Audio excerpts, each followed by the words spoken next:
Doesn't bother me. Yeah, you're going to be delayed to yourself because that's the way Skype does it, Yeah, unfortunately. But that's how my brain works, anyways. all right. So, Doug, do you want to check and see Facebook's live? Hey, I only was over 1 minute. Can you believe that? No, we're good. We're good. We're good. Yep. So let's make I see sure. it's live now. I'll start sharing. Cool. And Jerry, I do want to say really quick, this is my fanboy thing, Jerry. I'm very honored to have you on the show. I've been listening to that album again so many times I cannot even tell you. So you brought me a lot of joy with that. So I just want to thank you for it. Oh, you're welcome. Are we live? Are we on the air now? We will. We're going to do an intro. Let me get everybody situated Right. as far I was as. trying to fanboy before it got on the air. That I was. Oh no, we're gonna make you. We're gonna make you fanboy once he's on the Yeah. air. We'll get Jerry situated here. Jerry, do you have a website by chance? How many you want? Well, whichever one you want to give us. I'll put it up here. How about BucknerGarcia.com? That would probably be the best one. Because I want to, when I go to a full screen of you like this, I want to have it up like that. Look at all that crap on the wall, guys. That works. It's all good stuff, though. It's all good stuff. It's not. You know what? I apologize. It's not crap. I'm very proud of it. We did a lot of stuff, and my gold records are over here. You can't see them, but there's a bunch of them over there, and I'm very proud of those. That's awesome. You should be. I mean, that's a monumental achievement. Hey, they're not easy to get. Believe me, they're not easy to get. So real quick, what groups did you share them to, Doug? Do we need to share them? Just shared it to the official Arcade 1-Up, and now I'm going to the at games. Okay. Yeah, if you can get them in there, that'd be great. Because it'll make it a little bit easier on me here with this.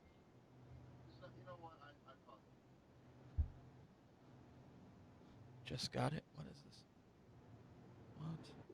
What? Oh, Brad was messaging me. Okay.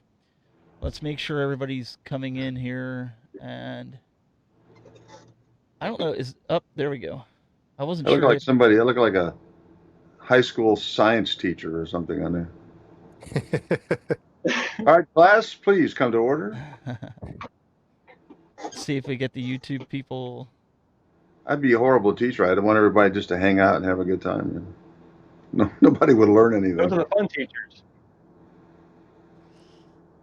Let's see here. I believe it's live on YouTube. I believe. Do we have it? Can anybody confirm it? It looks. It's showing that it's live to me, so I want to make sure we're just a few minutes late tonight, guys. I was a little bit tied up after work here. That's the pains of working at home and working in the studio at the same time. Haven't seen it pop up on YouTube yet. Because it shows me here. Might be a slight delay. I'm on your main page, and I'm not seeing it. It's not going up on the main page. Is there a way to... is there a way to force it public or whatever you call it? Oh, I know why. It says private. Can I fix... That'll do it. All right, so let me stop it. And then I'm going to hit it again. It typically depends on what your last broadcast was. You guys are the YouTubers. You're supposed to tell me this. I'm just... You're live now. Is it on YouTube? You're live now. Yep. Okay, because I know there's usually like 70, 80 people on there, and it said 2. I'm like, what did I do? All right, so it's showing that it's live there? Now. Yes. Okay. All right, YouTube is up. Thank you, guys. All right, we don't want to waste Jerry's time. Let's get this show started. We're going to go dark, get the intro running. We'll be ready to go, so bear with us here.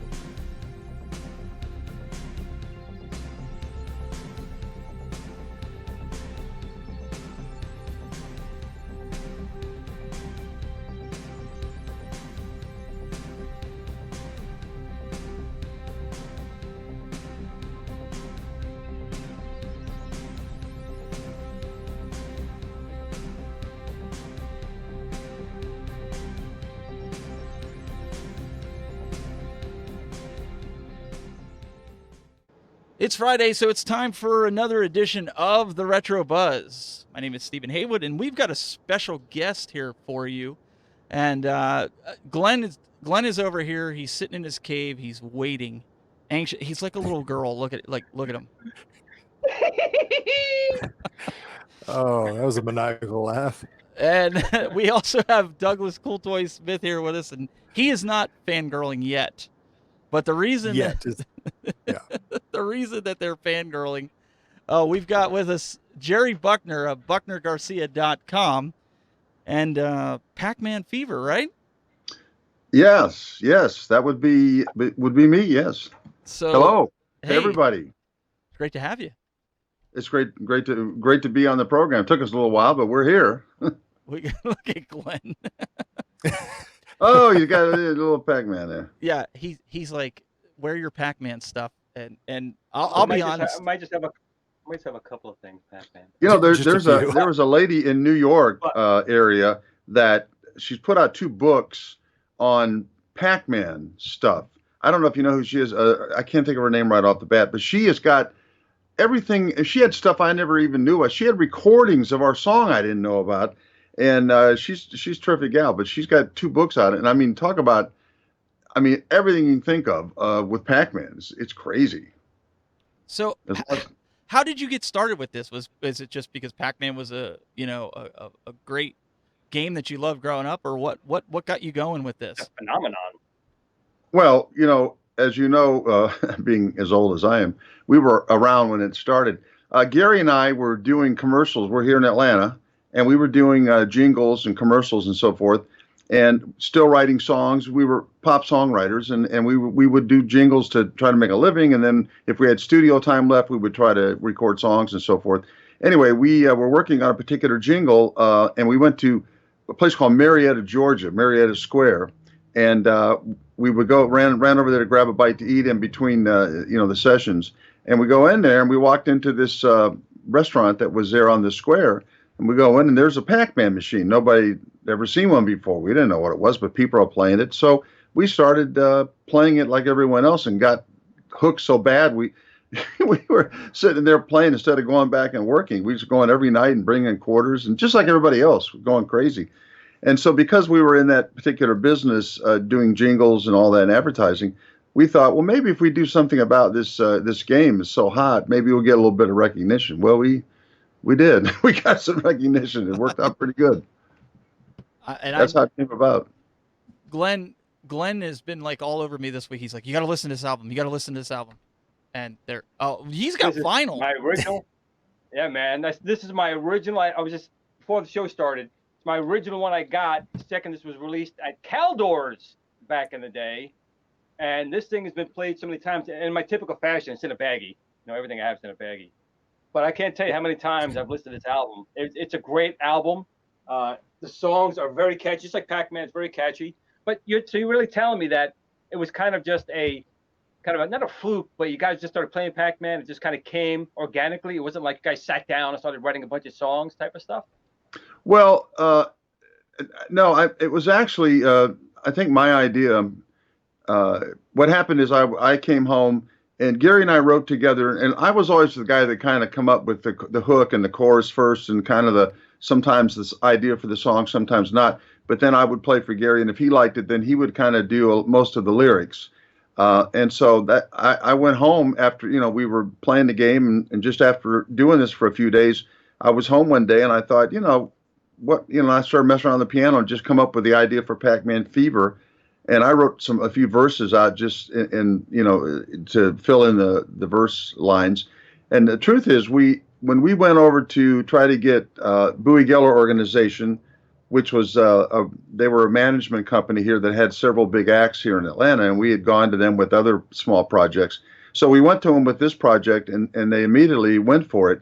Well, they said, we'll set up and do it, set up a studio to do it. Well, Gary and I came back and we started working on the song to get everything just the way we wanted it. And the original lyrics that I had written, and that, he and I had kind of written, I guess you could say together, we decided we didn't like them. We liked the chorus, but we didn't like the lyrics. So we threw them out and wrote all new lyrics. And I wish I had those. It would have been fun to have, but we didn't anticipate what was going to happen. So, they got chucked somewhere.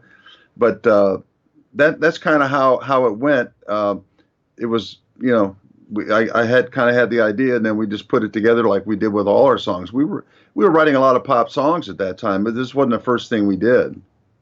And so when we approached, when you did write it though, did you already have a studio lined up, or you started playing it, and then the guys hearing your normal commercial jingles kind of heard it, and it went from there?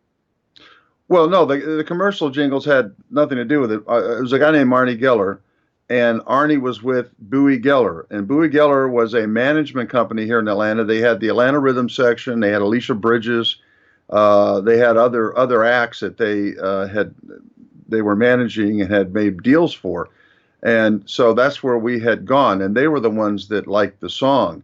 And once that took hold, the concept of it being just a commercial promo was out the window. Now we knew we actually had a record that could be released, and so that's what happened. So what was the process like for the full album? Sorry. Right. I'm sorry. Go ahead, Doug. It's good. Go. Yeah, I was just curious, like, what was the process for the full album? Because you just said you started off with Pac-Man Fever as kind of a one-off, and then boom, you've got this entire album dedicated now to arcade and video game music themes. Yeah, it was kind of a natural process. When the single came out, which actually came out in 1981, it was a hit in 82, but it actually came out, I would say, probably in October of 91 sometime. And so started doing very well. I mean, not very well. It was exploding here in Atlanta. A radio station here played it in the morning, and the phones just exploded on it. And so the record had been sent to all the major record companies. They all turned it down. And then our management people that I just told you about, they pressed up some records and put it out and got a station to play it. And that's when it exploded. And so then all of a sudden, Columbia Records, CBS, we want this record. So we said, okay. So they bought the record, but they couldn't put it out for a couple of weeks, and it eventually ran into Christmas, and Christmas was everything shuts down, and so we really had no idea what was going on with it until after the first of the year, and then after the first of the year, we found out that Florida had been, a lot of stations there had been playing it, and people who had come there for vacation went back to Cleveland and Chicago and everywhere else up north and started requesting this song that they had not heard of, and so that kind of got it going. And then when the TV started, I think Entertainment Tonight was the first network show to do a story about it, and that really that was before the internet, and that TV was powerful, and it just exploded it. At that point, then CBS says, okay, we want an album, to go with the song. And we said, okay, great. And so we went in and we started cutting. We cut 2 songs that we thought, they were pop songs we had written. And the vice president from CBS came down just to check on things. And he goes, no, we want all game songs. And we said, that's going to kind of pigeonhole us somewhat. And but you can't, who can tell CBS Records what to do? So we converted those 2 songs, rewrote the lyrics, and made them game songs, and then did the rest of the album.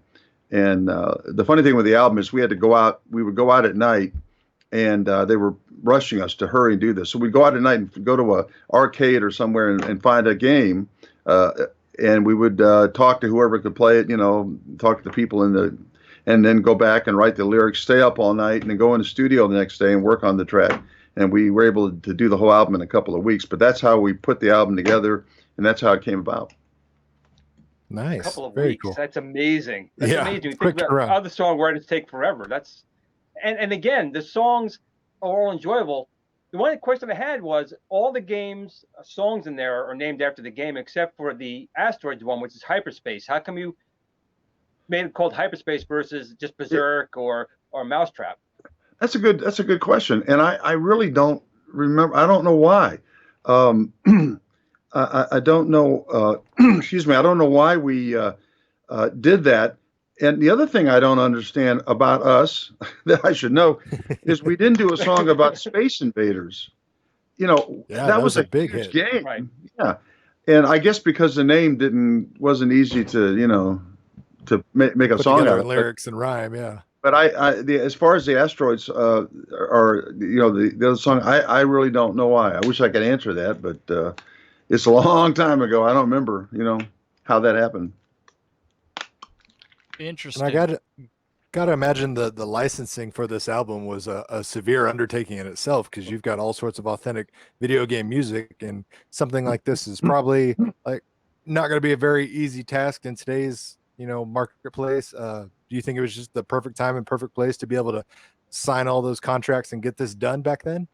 Well, it's a good question, Doug, and you're looking at it as a businessman, which we weren't necessarily, but our management company had to do it. It took I think they said 24 or 26 contracts to get licensing and everything situated for all those songs. Pac-Man itself, when it came out, that song was just out there. I mean, we had no permission for a while to do it, and we were lucky. They could have shut that down in a heartbeat, and they didn't do it. I mean, it would have been stupid to do it because it was a commercial for their games, but nonetheless, they could have. So they made a deal with them first, and then of course when the album came, they made a deal with them. But yeah, it was a nightmare of contracts. I mean, we didn't have to do it, of course, but the attorneys and everything did it, and it was expensive and all that stuff. And that's probably why the album has never been re-released, the original one.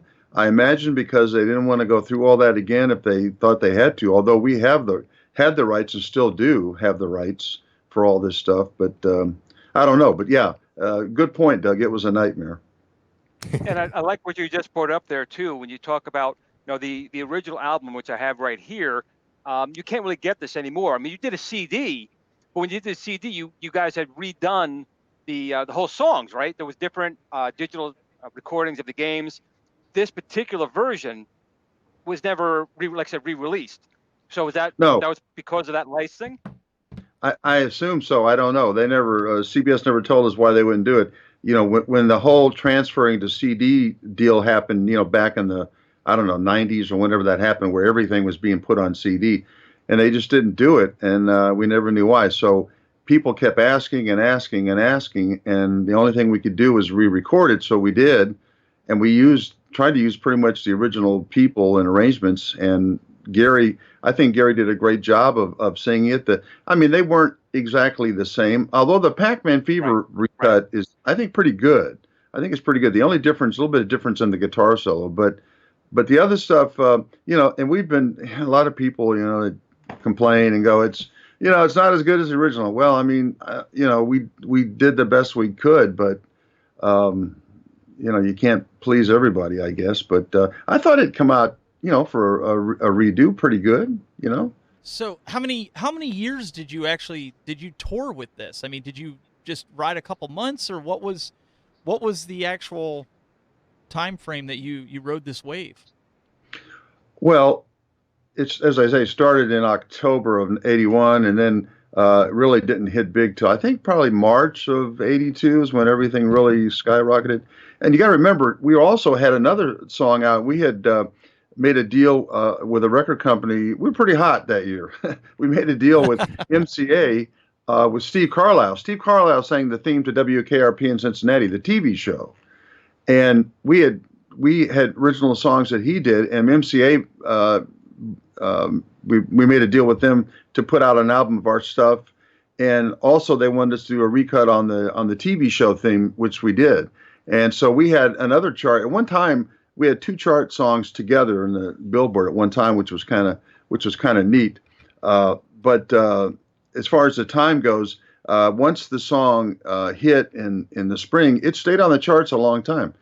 I mean, most people, when you talk about a novelty song per se, they don't last long, maybe 3-4 weeks. But what we tried to do with every song on there, and I appreciate I appreciate what Glenn was saying about the songs, because we tried to write each song as a separate pop song first, and not just, put sound effects in there. We tried to make it a good pop song, and then, put in the elements that had to go in there. And I think that's what helped with Pac-Man. I think because it was close, it really was a song, and then we introduced the elements that had to go into it. So it went on I mean, really, it's never stopped, actually, to tell you the truth. I mean, there was a period after, and then probably after into the 90s and so forth, where, it wasn't much going on, but then it started picking up, as I say, probably because we did the album in 1999, the redo, and it's just gotten bigger and bigger. And now it's just, I mean, the whole Pac-Man thing is just huge. I mean, there's so much stuff going on with it, and in the 80s, all of that. It's wonderful. So it's just continued. But initially, it probably was about a year's worth of stuff going on, to answer your question. Nice. I know Glenn's keeping you in business even right now. I mean, good. That's what he's doing. I wish we could again a hat,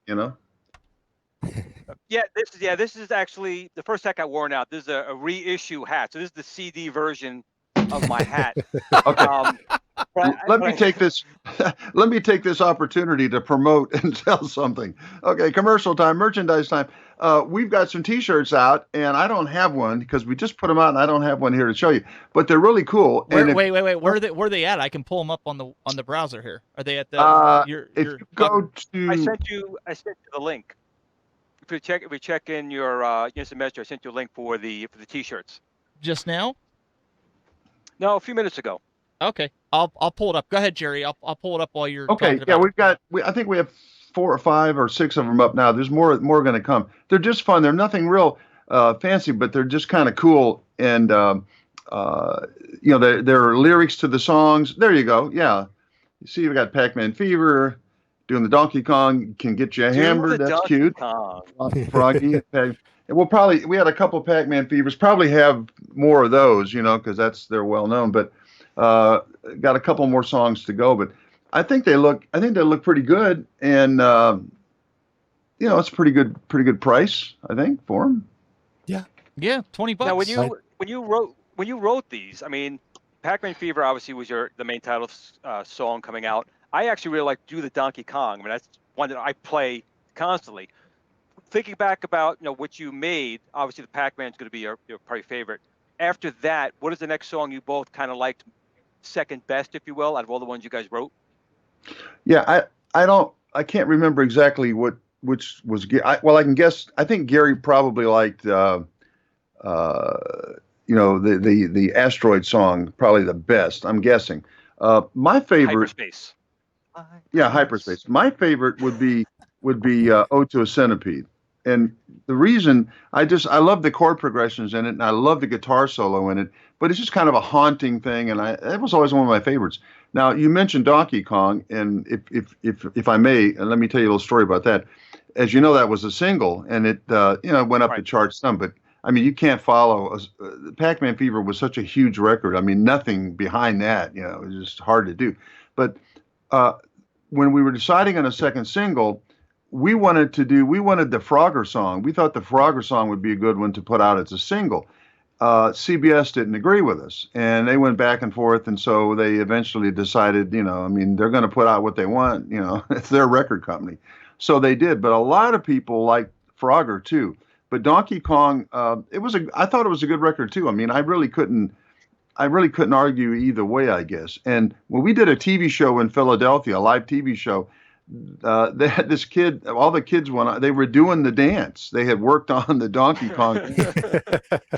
I'm not even sure what that was, but they did it on this TV show, and it was kind of cool. But the Donkey Kong song, they brought them out with picture sleeves and everything on them. I mean, they really promoted them, and it went so far. But I mean, people were buying the album. They wanted the album. They wanted all the songs. They didn't just want Donkey Kong and Pac-Man. And people want to know in the chat room. They said. Gunther says, where did you guys get all the Pac-Man patterns that they printed on the sleeves? I guess the jackets that you wore, or when you were... Well, I got some stories about that. Well, first off, that came from a good friend of ours, a guy named Edgel Groves, and Edgel was pretty good at the game, actually. He was pretty good. And so he wrote these patterns up because he had played this thing all the time, and supposedly these patterns were, going to help everybody. So they put them on the sleeve, which was kind of a cool idea. And people love those. I mean, they really do. Even now, we have reprinted them because, there's not an album now. So we reprinted them where we can include them with pictures or with T-shirts or whatever. We can stick them in there if somebody, as a bonus. The funny thing is, yeah, there you go. and now they're on, like I said, they're on a smaller. They're on a smaller. When he said sleeves, he wasn't talking about sleeves on your shirt. We were talking about the sleeve on the LP. Oh, so yeah, the LP. Okay. Now the funny thing about this is, years later, when I met Billy, and Billy says, the king of Pac-Man, and Billy says, by the way, those said those patterns don't work. They're crummy. I said, oh my gosh, okay. So yeah, I have one around here that he signed, and it's kind of a keepsake. I enjoy that, and I also have an autograph from Erwin Torre. I never remember his name. The guy that invented the game, and I got to meet him in Chicago 3 years ago for the 80, or I guess it was 5 years ago for the 35th anniversary show. It was great meeting him. He really couldn't speak English much, but they introduced us through interpreters, and we got to talk some. And he leans over in my ear at one point, and he starts singing the song. I got Pac-Man. I thought that was so cool. Be a surreal experience. That he would do that, and he actually we had a little bit of a mini concert thing they had us do there, and they had a film crew with him from Japan, and they came in, and he goes out and starts dancing. And somebody took a video, and I really wanted to have that, but I never could find it again. And I wanted to post that because I thought it was pretty cool to have the guy that invented it dancing to the song. Okay, Internet, you've been challenged. The Internet's been challenged. We need to find a video of this for Jerry so we can see what the Pac-Man creator was dancing like. Yeah, it's really cool. Somebody has one out there, or they did, unless they deleted it. Well, if they find it, if you guys highlight one of us and let me know, I'll pull it up and we'll show it while Jerry's. That would be incredible. If somebody, it was Billy Mitchell was there, and Walter Day was there. Both really close friends. I love those guys. They're just great guys. And but it was in Chicago at the main place up there, Nintendo, and they got that restaurant up there, 357, I think they call it, level 357. Yes, 357. Yeah. What's the last level of Pac-Man? Is it 3 or 257? 256. 256. So theirs is 257, I guess. They're one level past, and a beautiful place. They had downstairs. You ever been up there to it? It's really nice. They have games and stuff below. Then they had a restaurant up above, and so we were there, and it was a beautiful, beautiful place, and we had a lot of fun. But that's where it was. So anybody that was in Chicago in 1985 at the 35th anniversary at the Nintendo at the restaurant there, I would love to see if you have that of our guy from the Pac-Man creator. I can never. I tried my best to pronounce his name. If we can't find, it's not a problem. I will put a mask of him on my face. I'll do the dance. I'll record it, and we'll put it out there. I can ask for anything more. Man, I do it. Oh, that's where that's the Donkey Kong right there. That's where they did the Donkey Kong. Yeah, this is one that I happened to find this on YouTube. I don't know if they're just pulling clips from. That's Jace Hall did that. What you're doing. I thought the kid was cool, really good on it. I love the kid. Did that say P? Did I say P Dubs there a second ago? Did that say P Dubs? No, that didn't say. Look what you did. Yeah, somebody else's street name. Yeah. So now we this had nothing to do with that. Big album. Jace Hall did that. This was a big album for you guys, right? It was a big hit. Now, didn't you guys work on a sequel to it, or you guys did not? There was never any follow-up with different songs, different games, anything else, or was Pac-Man Fever always just going to be the one inclusive that it was? I know it's a long time. No, I mean, now. Our attitude, we wanted to continue on doing more stuff, and we couldn't get CBS to put anything else out. They made a buttload of money, and they wanted to keep it, so they wouldn't put any of the new stuff out. We did a song. We tried a couple more. We did a Mr. T song. It was killer, but they couldn't get permission to do it, and they were afraid that he would come down with a bunch of goons and beat and kill all of us. So they didn't put it out. But we did that, and we did we did, I think, one other thing. So we wanted to get out of the contract because we wanted to proceed on, and we had a couple groups we wanted to produce, and which we did. So we finally got out, but CBS would not let us out of the contract for over a year because they didn't want us to walk across the street and and make a deal and have a hit. And so they hung on to us for another year or so. So we were with them a couple of years, and we didn't get to do anything. So after that time, it was a little bit different. So we were going to make a deal with RCA, and it didn't happen. And so after that, I tell you what really hurt us was when we did the song, the ET song, and that didn't happen. That just took that hurt and took the wind out of the sails, and really is what I think kind of messed us up. We got so upset with the business. We wanted to get away for a while, and we had enough money we didn't have to work for a while, so we kind of did after that because that one really was hard to take. Well, also, if if CBS held on to you for like a year and a half after the 81, 82 release, the American video game crash, like you said, it happened. So the whole landscape of all that kind of changed. People were not into the arcades or the game consoles anymore. So I could see why they'd be at that point not a reason to continue at that stage, because the entire country kind of flipped on its head when that happened. Yeah, and remember, we were songwriters, and we were happy and proud of the success of what we did, but we wanted to continue on and do regular songs just like everybody else, and so that was our thinking. We really didn't think about doing another game album because we just didn't look at it. We didn't look at it like our whole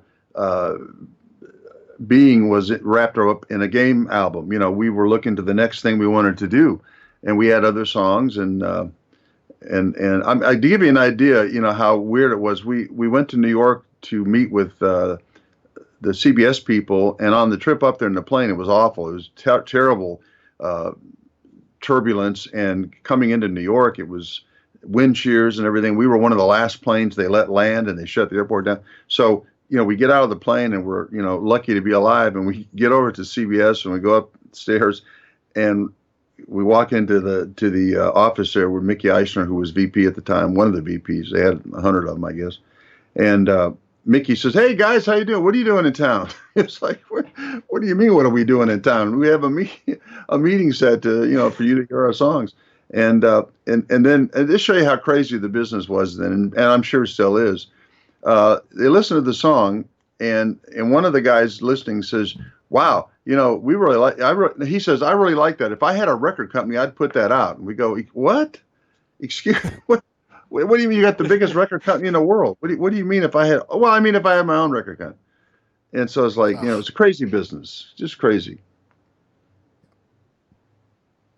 So what was the actual, peak of this all with Pac-Man Fever? I know we were speaking off camera before we went live about your achievements on the wall. You want to kind of relegate to the audience what this Pac-Man Fever culminated to? I'm sorry, I didn't quite catch the what tell me the question again. Just, what was the peak of Pac-Man Fever for you as far as the success and the achievements that you guys received for this record and album? Well, as I said, it was huge when it happened, and huge for about a year and a half, and then that part of it, like anytime you have a big hit record, then after a while, it's everything quiets down and so forth, and then we were, as I say, involved in trying to get out of contracts, and they held us down for a while. So then it was kind of like a roller coaster thing where it was, huge, big, and then, it kind of goes down, and then for a while it's like, you're not much going on. We were trying stuff and doing stuff, but really not getting much done. And then, as I say, we kind of just took a little break from the whole music business because it was just really, really tough. It's a war. I mean, really like a war. And then it kind of, it's been like that off and on. But then it started picking up, I would say, in the late 90s and then into the 21st century in the 2000s. And I mean, now. I went to an ear doctor, for example, and it was a female, and she comes in and asking questions. I had a little problem, and then she finds out, who I was, what I did, and she freaks out. I mean, it's a doctor, she freaks out and goes, I got to have your autograph and everything. And so I'm writing autographs on prescription pads. And that's happened to me multiple times. I was at another place. I had a problem with my throat, and these 3 doctors come into I'm waiting in the thing, and they come in and they go, "Hey, we were just listening to your song on the internet," and they all wanted autographs. I mean, these are guys, doctors. I mean, but they were the right age. I mean, they were in their probably early 40s, late 30s. And Goldberg, for example, the show The Goldbergs, the guy in there that wrote that show, they used our song on that show for a promo. Adam Goldberg, and he was a big fan. My granddaughter, who was in college, she came home one day. She says, my professor found out who you are, that I'm your granddaughter, and he asked me if he could come to dinner to meet you and talk to you. So, and this has all been within the last, I would say 5 to 8 years, especially the last 5 years. It's just become, I think, because, the song was such an iconic song. And in 2015, People magazine recognized it as one of the top pop culture icons of the 20th century, which is really cool. And I think being associated with because Pac-Man's huge. He's still huge. I mean, it's like he's an established character. And so I don't know. It's strange, and I'm happy and glad that people still love the song and still enjoy, to meet me and so forth. And I like all that. But it's just to try to answer your question. It was cool for a while, down a little bit. Now I feel in some ways it's much bigger now than ever. At least for us, for me as an artist. Well, that's good. That's because Glenn's been really promoting it the last. I owe Glenn. Yeah, I'm just saying, I got all kinds of merchandise for you, Glenn. I'm gonna have to send you stuff. So here's the real question, Jerry. And this is coming from a fellow person I have a gold album myself. Not too many people look know at that. I do. Of Wow. course, this is for when I worked at a music company. This is for IT work, but doesn't matter. It's still a gold record, and it is mine. So you and I, we have something in common, Jerry. Just let you know that right now. Do. That's cool. That's cool. I got a few on the Jerry, wall here's here. the real I'd have to move the Sorry. camera, but I got a few over there. I was just going to ask Jerry the $1 million question. Do you own a Pac-Man arcade machine yourself? I don't. I did for a while. We both had them, but then I can't really say what happened because it would. Let's just say we donated them to a cause, and and we no longer have them. But we had them for a while, and it was fun to have. I like pinball a lot, actually, myself. I was not that good at the games. I mean, people, they thought because we did the record that we were, really good at it. And Gary was okay with it. I don't have patience for that. I had fun playing it, but I get frustrated with it if I can't, manage it and command it. And I couldn't. And so, people, if we went to an arcade for a promotion or something, and, they'd always try to find some kid that was their champ to play us, Of course, he'd beat us, I mean, and it was always a little bit, intimidating, but. Maybe since you like pinball, maybe we can get a new song doing the arcade one-up, pinball. Maybe we can get some new songs coming out for pinball. With a lot of these new companies coming out, maybe they can enlist your services for some music. Yeah, well, I'm all ready, ready to do it. We actually had, we did a song called. We have a song that's out there. I've done so many songs I can't think of the name of it. It's we put it out like a couple of years ago. Anyway, it's talking about the game, classic games and everything. And we got another song that we were working on. It was really kind of a cool song, kind of a Hall & Oates kind of a one on one, that kind of a feel song. And we called it at the arcade. It's a story about a guy. The song's about a guy who had met a girl at this arcade, and then they grew up and went away, and then he's just thinking about this girl that he knew in the arcade. It's kind of a cool little song, but we never quite finished it or got it out there. And I don't know where you'd play it. I mean, it certainly wouldn't be a current song, but yeah, the chat room wants to know about your new book. Apparently, you have a new book. I do, and I got all kinds of stuff here. Hold on. I mean, the company spent a lot of money on this stuff. Here we go. This is a big poster. There you There go. we go. Yeah, that's cool. Let me hold up the book. Here's the book, the actual book, and it's really cool. And there it is. It's got all kinds of stuff in it, stories and stuff. And it's got the unique thing about it is it's got all these connections, especially if you buy the Kindle version. But they're in here too, links to songs and stuff, and all kinds of stuff, pictures and songs, and just a lot of cool stuff. And I think it's a pretty good deal for just $10. So that's on, I assume Amazon. Amazon, yeah, I'm assuming Amazon Books. What's that?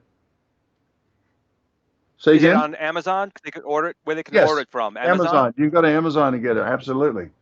And I might as well promote everything I got. Here we go. That's why. Hey, do it. Hey, we got, and I make sure you guys get these if you want. We got these pop sockets, and they're really cool, and they're selling real well. People like them. Let me see if I can get this thing to open up here. And you probably don't use pop sockets, but anyway, here you can pop sockets. And what it is, it's if you can see. Yeah, because on the back of your cell phone, Very so nice. you can hold. I got Pac-Man fever. There you go. You stick it on the back. You know how they work. Stick it on the back of the phone, and people really like them. And they would sell them for a great price, $5, including shipping, ladies and gentlemen. And you can get those. If you go there, let's see, they're on eBay, and there's a link you can go to at our site if you want to get one. But they're really cool. People like them. So that's all I have to sell at the moment. Well, I mean, people are always asking. Like they might want some hair, hair follicles. Take anything that comes out. We have pictures too. We have pictures. People like pictures. Well, Jerry, here's the problem though. If you send Glenn a pop socket, you have to send him 5. And I'll tell you. Oh, I will. I'll make sure each of you guys get one. No. He needs 5 because what he's going to do for himself, he needs 5 because what he's going to do is bag up 4 of them. Actually, he'll bag up 3 of them. He'll use one and he'll display one. That's what Glenn does. Okay. I keep people in business. I do that. That's true.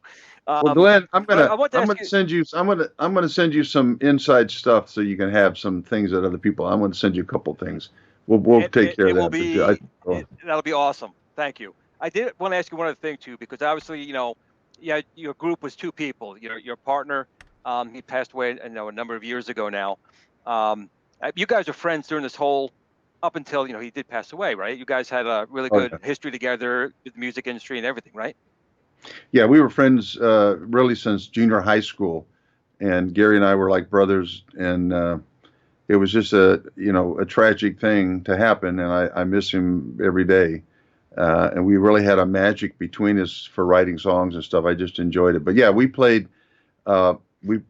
We had separate bands in high school. We knew each other, but everybody had a band back then. It seemed like, and but eventually we teamed up right after high school. We teamed up and started working on writing songs, and then we had a little duo thing. Sometimes we would have a band we'd play, just that whole thing that everybody kind of goes through as musicians.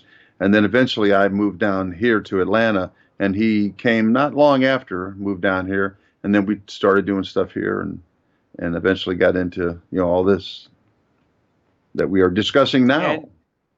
And it's good stuff. I don't mean to bring up any sad things, but Oh no, it's okay. No, I'm glad you brought him up. I mean, I'm glad you brought him up. He's, when Disney wanted us to do the Wreck-It Ralph song, and called about it, I explained to him that Gary had just passed away, but we were able to work something out to do the song. It came out okay. I just wish he would have been really happy to be a part of that. I wish he, had been around for that. But I miss him. He was very talented.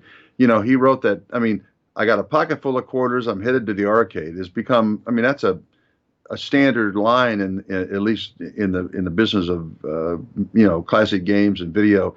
It's used all the time in articles, which is fine. We're happy.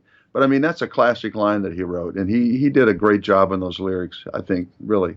Well, Glenn, what we need to do is talk to him about the Pac-Man arcade 1-up if he's not familiar of it. Where you can get those because people are asking. they want Jerry to sign these. Sure. The big 3/4. Yeah. So the 3/4. There's all kinds of things. All kinds I'll of things. sign- You got the arcade I'll one-up sign Pac-Man. anything. You got Numbskull Pac-Man. You have classic Coleco Pac-Man. I've seen You that have before. Super Impulse Pac-Man.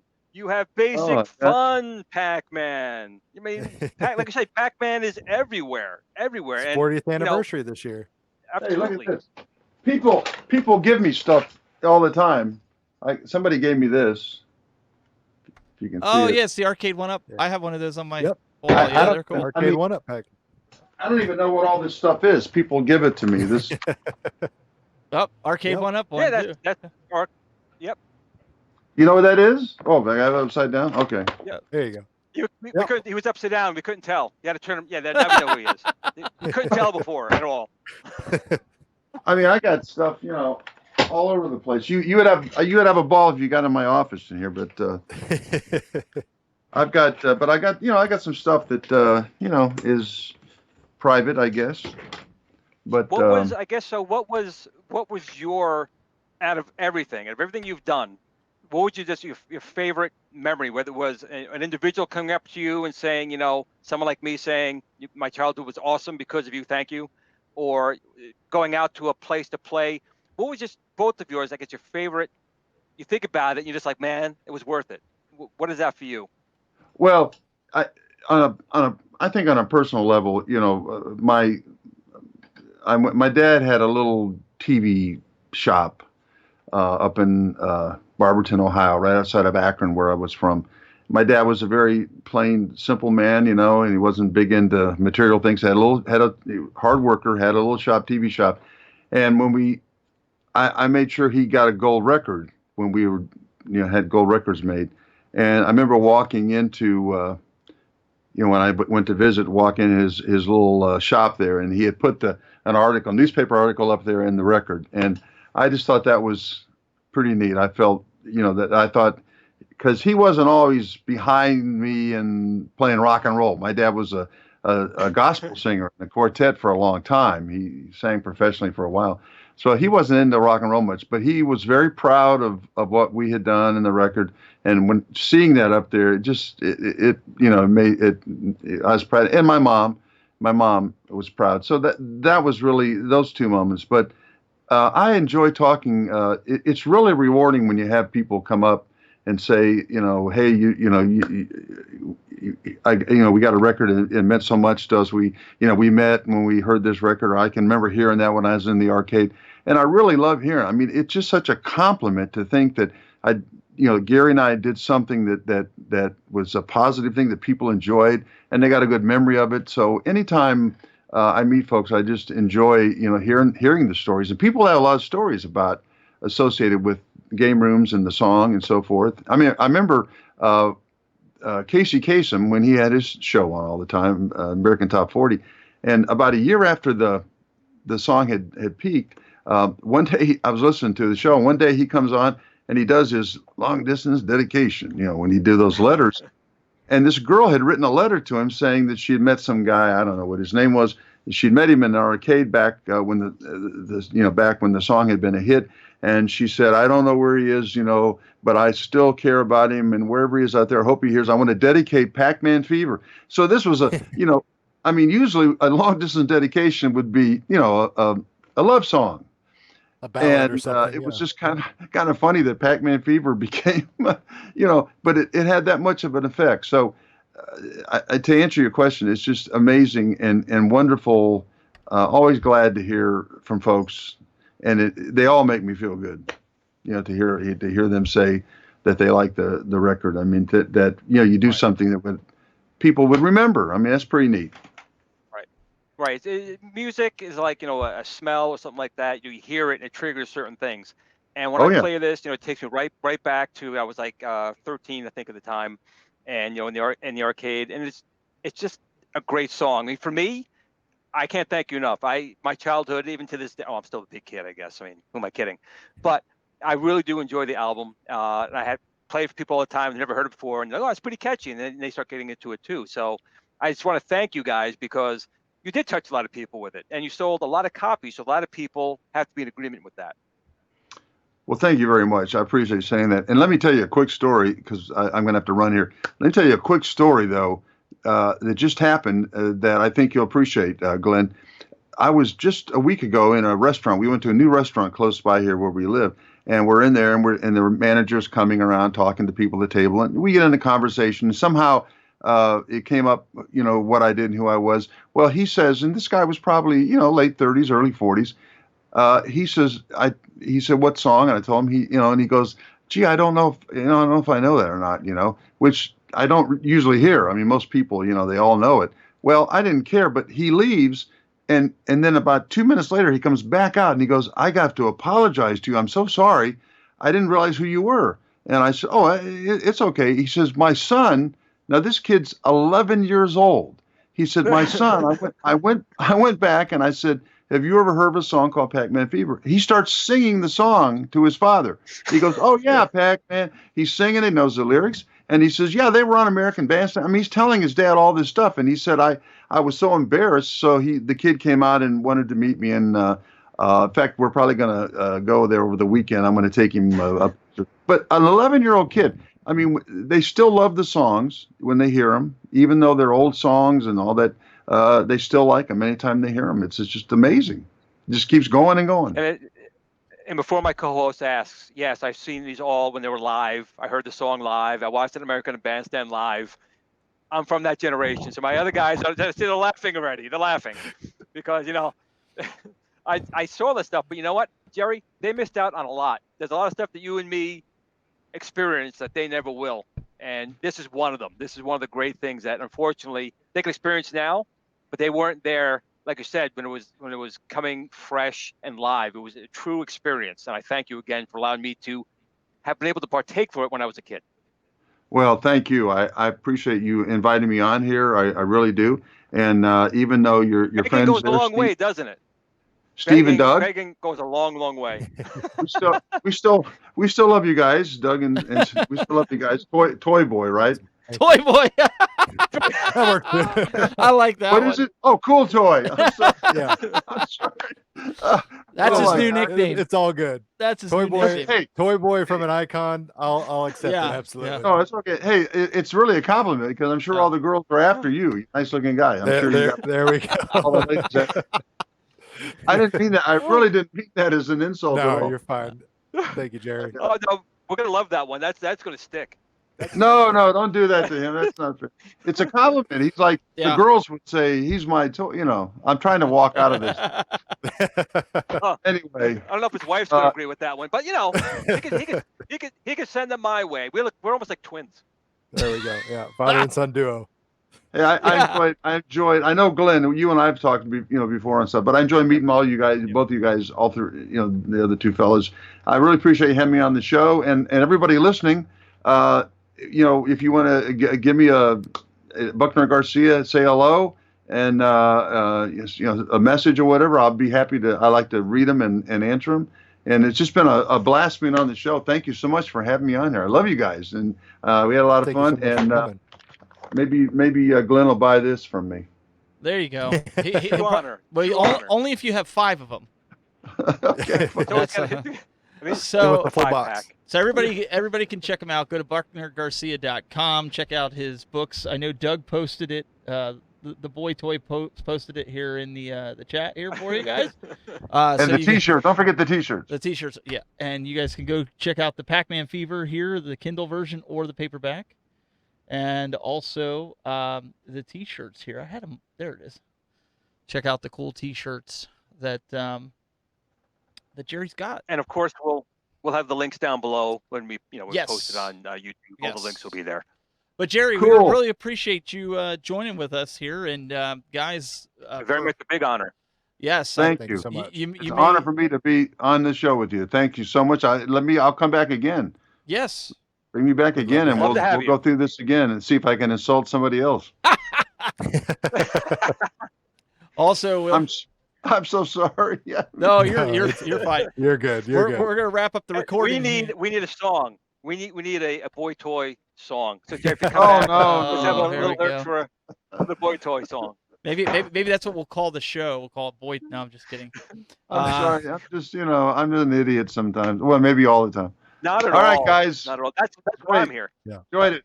All right, Take care. guys that are watching, we're gonna end the recording here, and we'll be back with some post show. So stay with us. We'll be right back.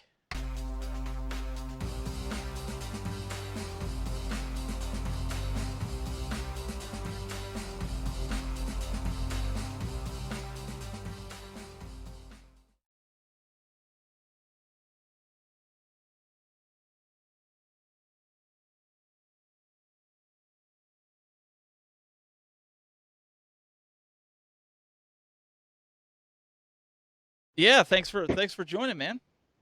And Doug, don't hate me for messing up. No, man, I promise you're good. No, It really was a compliment. Okay, thanks, guys, and have a great after show, and we'll do it again. I hope. Yeah, Okay. Glenn will be in touch. Have a great night. Okay, take care. All right, take care. Bye, Jerry. Bye. Let's see here. Whoa, where did Glenn go? There he is. Let's see here. He's just lounging. I think he's. Yep. Let's get it situated. There we go.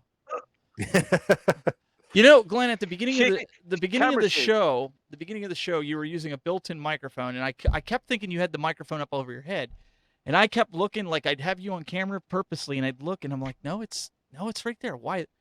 And then I managed to change it. You know what it was? I think it was that I had him on Skype on my phone. I had to reboot my phone to get it to disconnect. No, you had it set to built-in microphone instead of your wireless microphone.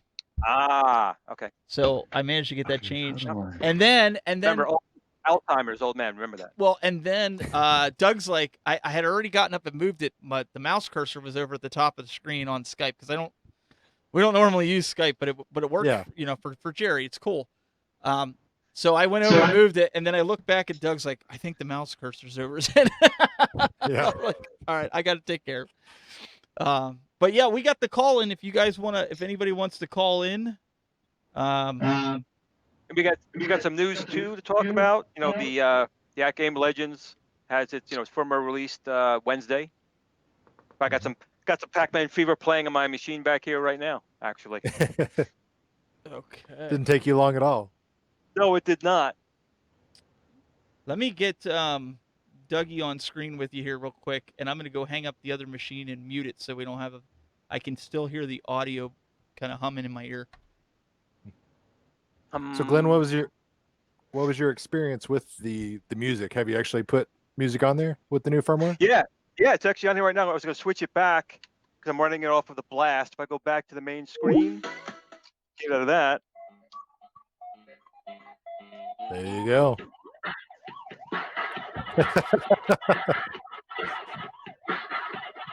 I have to say, and I'm going to take some heat for this, that has got to be the stupidest feature that could have been added to this cabinet. Steven is not a fan of I am not music. no. I know. Wait a second. I love it. Wait a second. I love it. So I couldn't explain this in the post that I put in. Everybody's like messaging me, like RS Mayor's messaging me, like, "What are you hating on me for, man?" And like all these other people, he's like, "I had nothing to do with it. I'm just, it's just." I had all these guys hating on it. I'm like, listen, I have 12 arcades in here, counting Pinball Wizard that plays. So when all these are playing their and they're going, I like to hear the arcade game sounds, the ambiance. Yeah, I don't want to hear. Here's why you're gonna want, Steven. I'm gonna tell you why you want it right now, and I'm gonna send you a soundtrack. Pinball Wizard arcade plays. No, I know, but I could send you a soundtrack of 1981, 82, or 83 arcade ambiance soundtrack.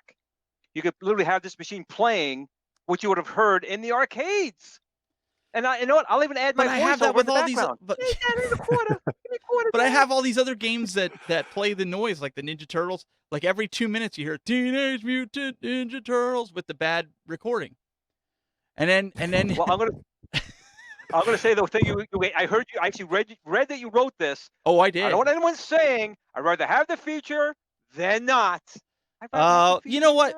And if PK's watching, you got to get over that whole slogan. I'd rather have the feature than not. That slogan is just not working. I get $1 every time they say it. That's copyrighted. I know Trump, and Trump told me how to copyright that stuff. So he's got you fired. I got better have it than not. Well, and P-Dubs is like, what are you gonna hate on it for? What's so bad? Like, okay, so even the attract mode, I don't even have the music turned up on that. That drives me nuts too, because you can also turn it off because you can have the feature or not.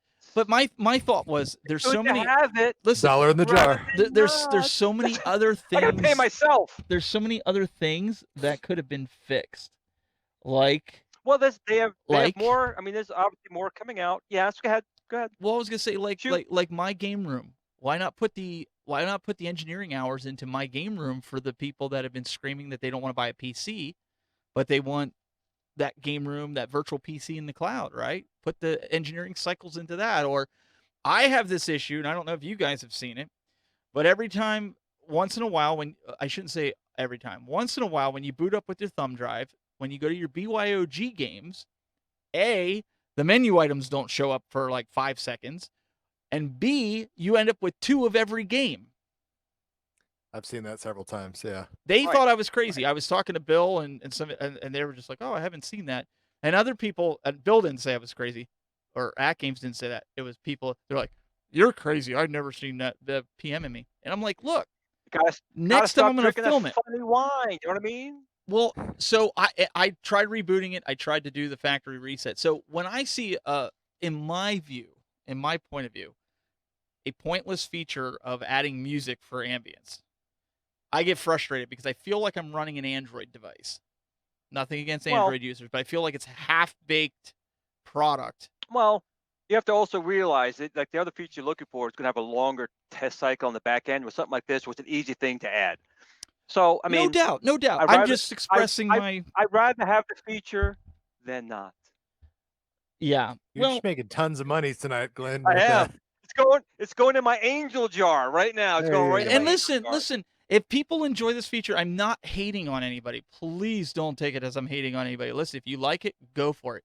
I was expressing because I got accused the last couple times. It's like, Steve, you come on, you think every feature that At Games brings to the market is great. Well, that's not true. That's not necessarily true at all. And then I get vocal about one feature, and that's like, burn them at the stake. Burn them at the stake. You know? So here we go with the waka waka waka.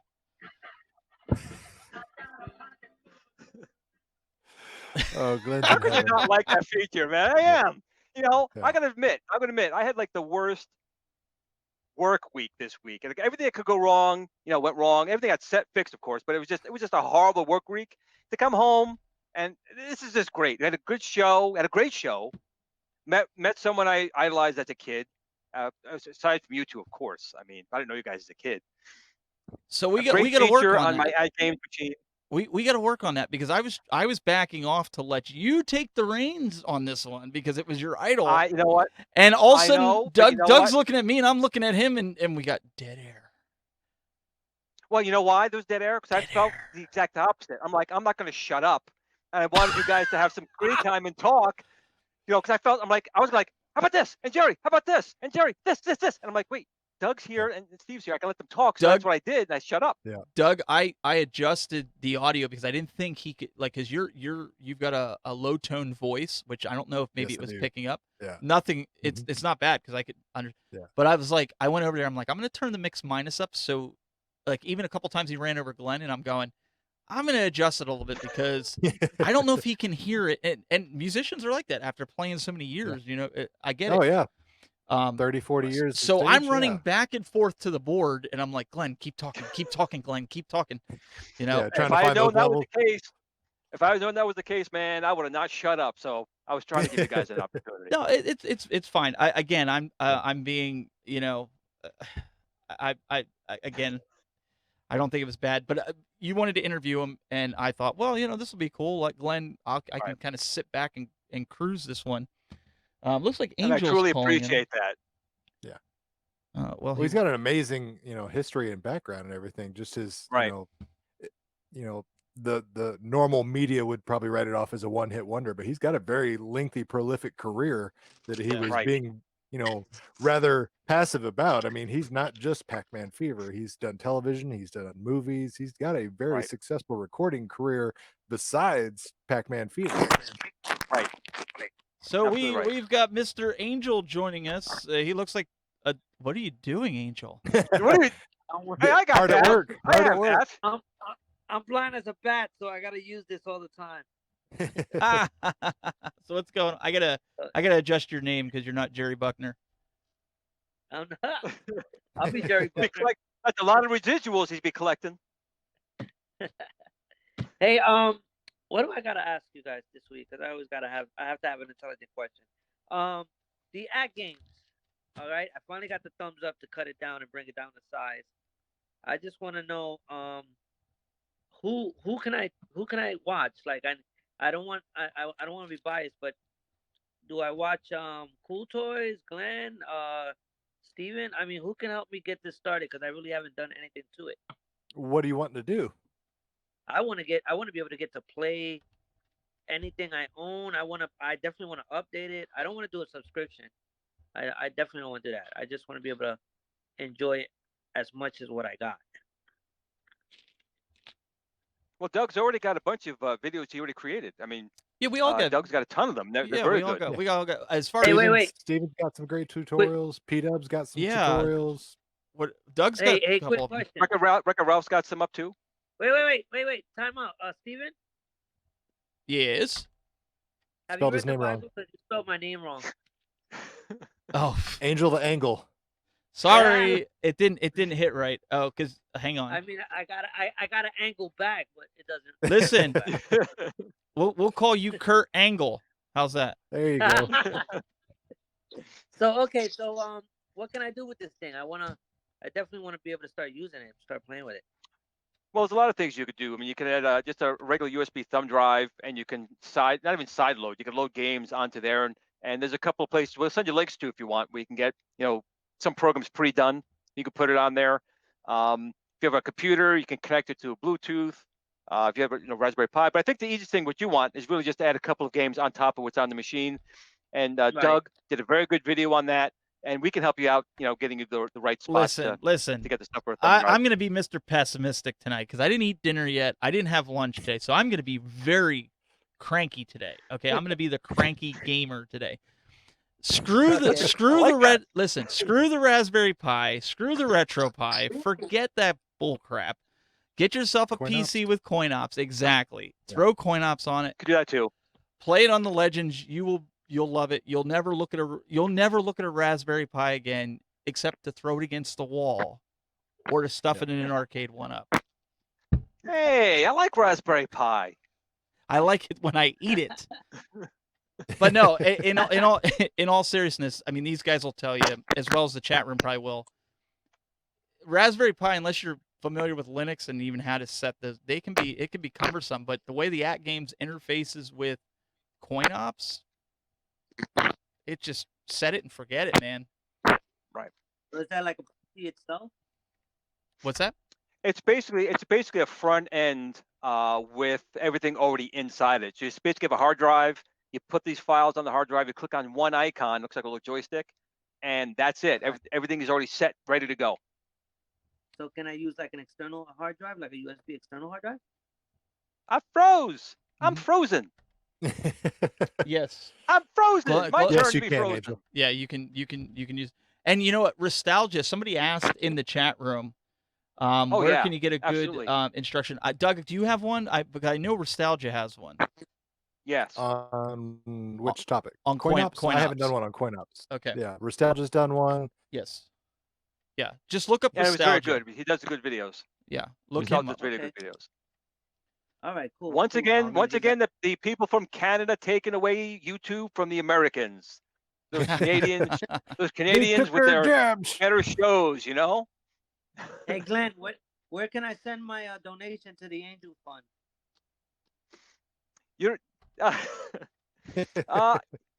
We'll take that offline, my friend. We want to deal with that here.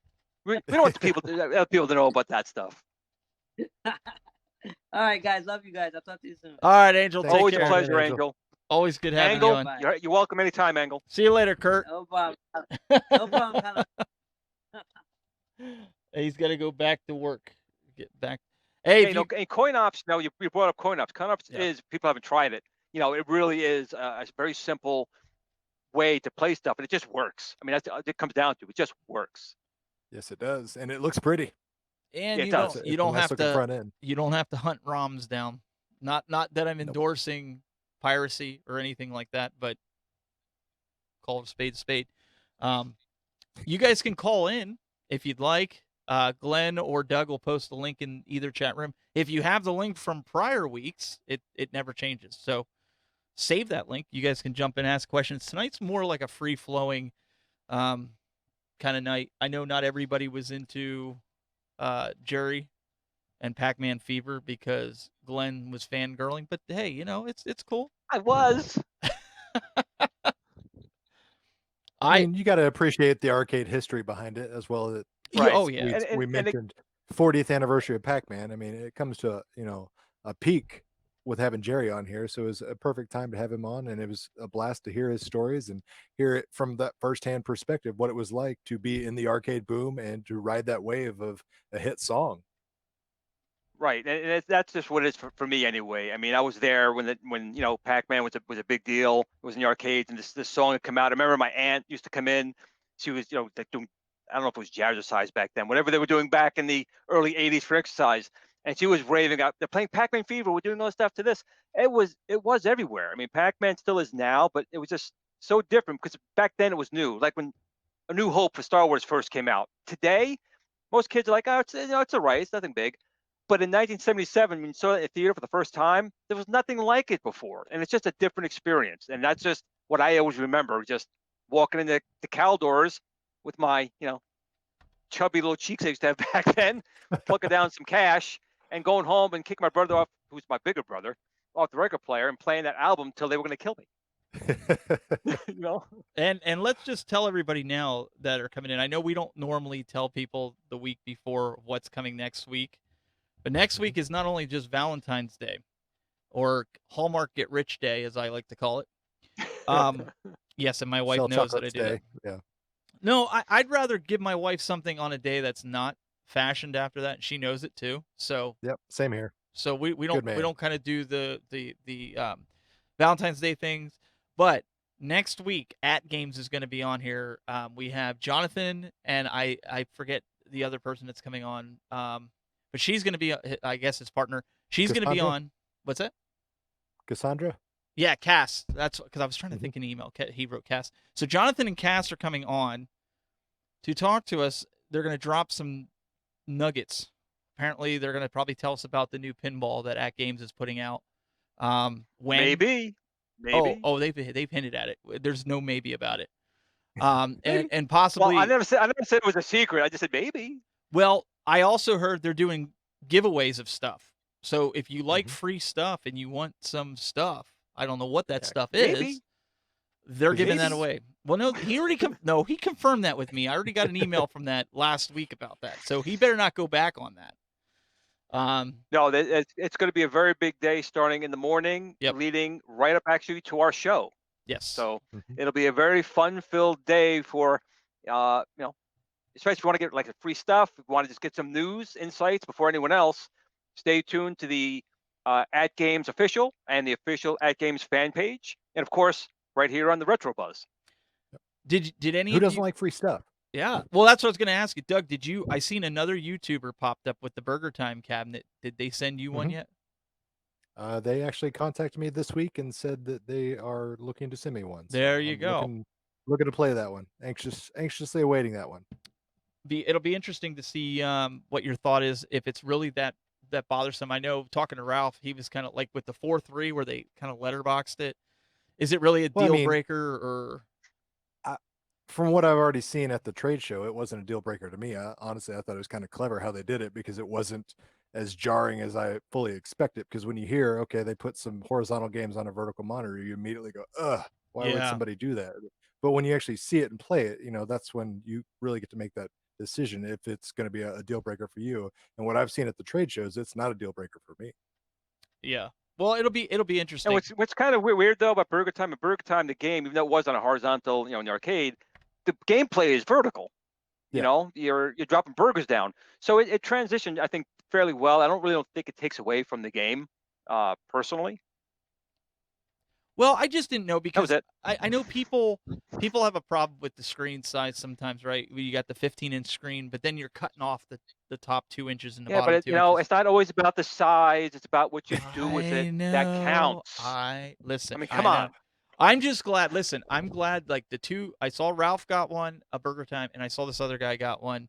And now, Doug, you're saying you're getting one. I'm glad to see that they're giving it to people that actually play arcades and not certain individuals that e-beg, right? And they get thousands and millions of followers, and they have no clue what they're talking about. To me, that's doing it right. Like that's what they should be doing. It getting out to the guys that are doing this on they're in the arcades, they're playing them, they're gonna get, I don't know, you might not have the followers that a Boogie might have, but you're gonna do it a little bit more justice. I told you I'm not in a good mood tonight. I don't care. Steven needs food. So the Boogie gets it. I don't know. Yeah, that was I'm code not getting for anything. check I'm your not nose, getting man. anything. It's good, right? It's good, right? All right. I'm just having some fun here. I have nothing. I like watching his stuff sometimes, but things like that, like the arcade stuff, like stick to the guys that are like that are in doing this every day, that are I don't know, that just makes more sense to me. But it'll be interesting to see how many of these, because there's already been talk that there's more than what they initially talked about as limited edition, and people are going to gripe just like they did with the Marvel. I just think $400. You'll never be able to please everybody. Yeah, no. Right. I actually, I like with music on your games machine, you're not going to please everyone. I mean, I'm happy with it. Yeah. So if I ended up getting that one, I would probably just like it for the Burger Time art. I know it sounds funny because I have Burger Time on just about everything. And I know whenever he gets around to sending it to me, he's been telling me since October, but he's making me a custom Marble Madness graphic for my Legends Ultimate. And I have an idea of how to do. I seen Sabo. He did a marquee where he just lit up the text, but I have a way that I think I can light up the whole marquee without having that circle. So I'm gonna play around with some stuff with that. But I figured nobody did a Marble Madness cabinet, so I thought, you know what, I'm gonna do a Marble Madness cabinet. I thought it'd be kind of. Well, wait, cool.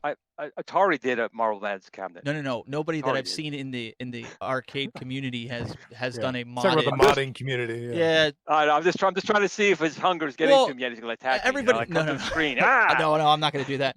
But I mean, everybody usually does like a Mortal Kombat 11. If they're gonna do something, or a Street Fighter, or what's the other one that they do? Marvel. They're all the big name titles, and it's cool because that's what people want. But I was like, man, I want something different that I don't have sitting here.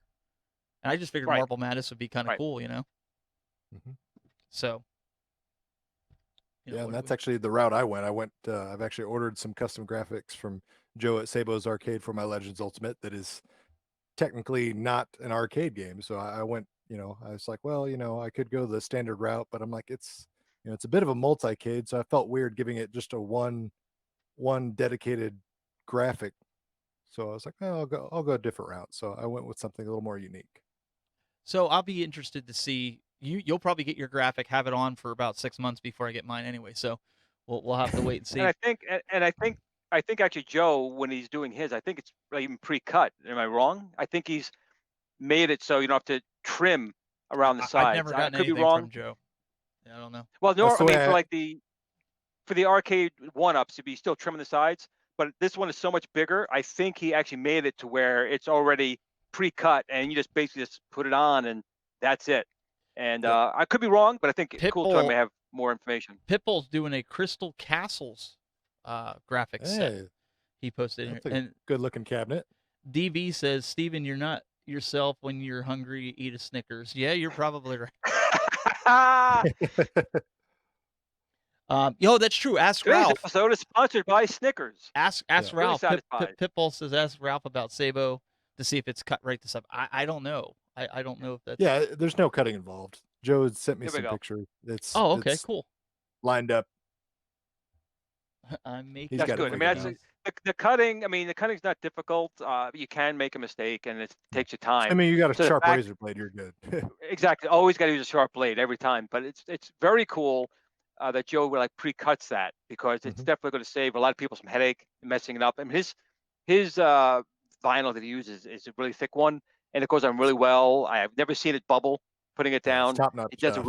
it is top-notch stuff. He does a really good job. I mean, sometimes it takes time to get out to you, but when you get it, it's packaged really well. I mean, it's sealed. If it rains outside, it's inside a plastic bag inside the container. He does a really good job with it. So here's my idea, and I don't mind throwing it out there because I know Angel's watching, and maybe this will help him out. So my idea was, if you get a thin piece of plexi, maybe like a 1/4 of an inch thick, that's the whole size of that marquee, and you pin it between it, it pulls the marquee away from that cutout, and you run the LED lights on that cutout.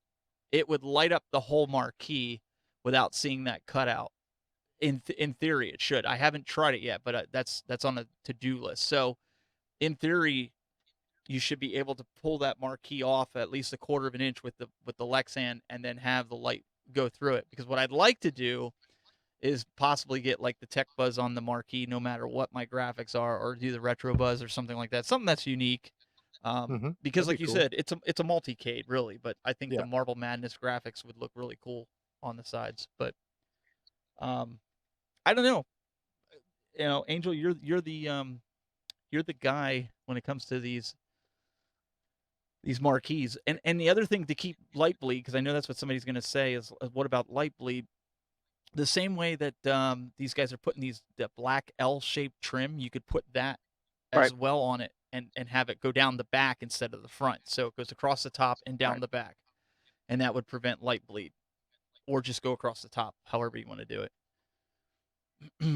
But I think that would work. I think you're right. I mean, just visualizing it in my head, it sounds like it should work. It should. You shouldn't have any issues. Yeah. It's just a matter of how bright that LED is, you know. Well, and I really determine your light bleed. And I don't know how much the plexi would cost. I don't know if it's super, because I know the ones that I got from Arcade Mod Up are like $50-$60. Yeah, but those you can always cut your own.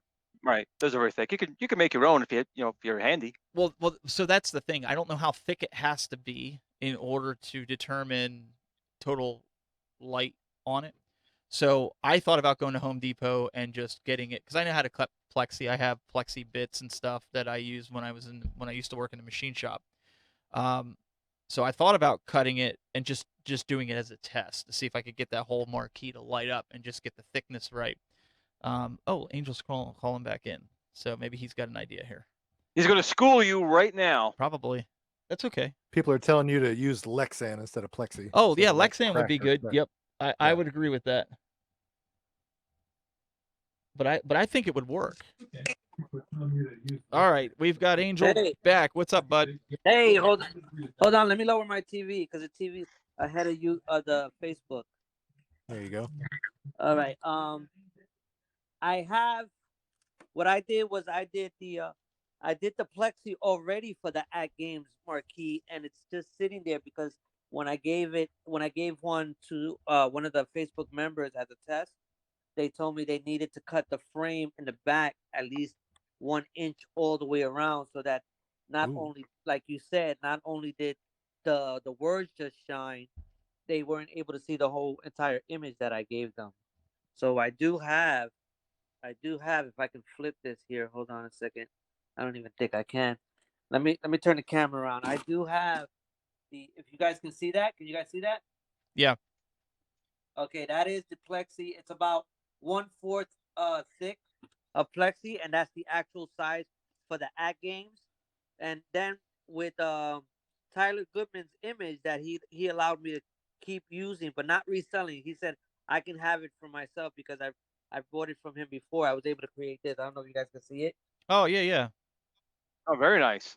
Very, very nice. But that's what I'm saying. So you're putting that on to the plexi that's a 1/4 inch. I'm saying put another piece of plexi behind that, or Lexan, in this case, Lexan, and go with maybe 1/2 inch thick. And then they already have the holes. They already have the holes for it. So all I got to do is just screw it in. So that was the So you could screw it in, but I guess what I'm saying is, you need to bring that out past that cutout. At least I would say at least a half to a quarter inch to a half. So that way you can run LED lights in there, so in that little ring that's inside, so it shines through that marquee, almost as thick as an arcade 1-up. I would think you'd have to make it as thick as an arcade 1-up marquee. Yeah, I'm sure I could do it. I just have to actually bring it down to eye level to take it completely apart. Yeah, that's the only thing I have not done, taking it completely apart to see what exactly that I could do. But I do have the plexi for it. I already have the image template for it. I mean, I have everything for it, and I also have Mr. working on multicade images for it. And I like to do that image for you as well, Steven, if you want me to do that as well. But I mean, I'm sure it's not hard, because if you really look at them, my marquees are just little small frames. right. I mean, this is for the countercade right here. Right. So it's like really small. I mean, and it's just the same thing as doing the big ones for the regular arcade 1-up. So if you got like little small ones, I'm sure it's the same concept for that one. Well, that's kind of why I thought, like, okay, so the way the Legend does the LED, they have it back, and they have it going straight, and they have it hung right. Just so you see the words, only see the words. So if we move that LED up, it's going to concentrate the light more, and it would like cause it to expand if we got it even inside that hole, I would think.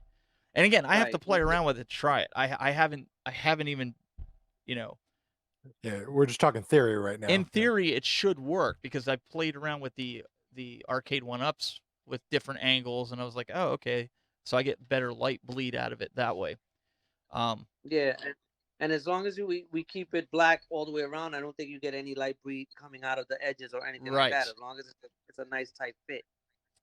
And I don't know, you might not need them on the edges of the Legend, because you're not really getting. I'd have to think about that one. Yeah. Play with I mean, you got enough space to make a nice, decent sized image. So it's not like if you shrink it down a little, you will lose a lot. So as long as you have enough support around the whole edges, so that actual marquee is holding in place and you're still shining out, I think it's gonna be perfect. I just gotta actually take it apart myself and look at it. Once I look at it, I know what I'm doing. And I think if there's a way that we could do it like Sabo did without the screw holes, would be ideal, right?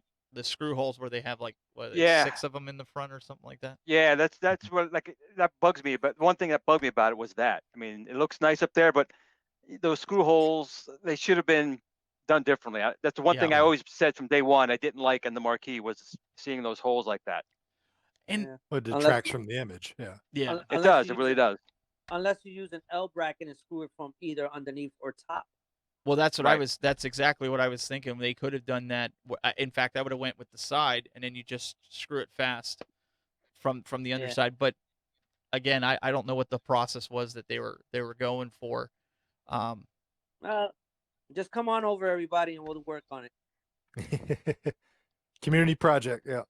Exactly. Well, that's why I said I didn't mind Angel, throwing that out. Go ahead, Doug. Sorry. We've got a user MM in the chat wants to know when you're going to get your website launched. They said they dropped off Facebook. You know what it is with the website, and I do want to get it done. The problem is once I sit in front of the computer, I get consumed with so much other stuff that I never. And the biggest problem I have is I tend to package things and ship it. I don't tend to take a picture of all my products, so it's like I never have time to give the guy that's helping me, which is Justin from Console Kits. He's actually helping me with the website. So I don't actually get time to send him all the pictures of the product. You gotta take a moment and admire your handiwork there, Angel. You're doing great work. Yep. You gotta sit there and soak it in and go, look at this magnificent piece of art I've got in front of me. Yeah, and you do, Angel. You do really nice work, and you should, everything you should have, you should take a picture of. Just take a minute, like Cool Toy says, admire it for a second, because people want to see that kind of work. I mean, even these little guys right here, the mug. Yeah. Get the mug here. I mean, it's just really, really nice. And this is stuff that people would definitely buy. Just get one little quick picture and put it up there. Yeah, I mean, I want to do the mugs. I'm actually going to give my wife the merchandise aspect of the business and let her do that. And I mean, if you guys look at my garage, it's like I got boxes and boxes that I just like to bag and tag and just ship it.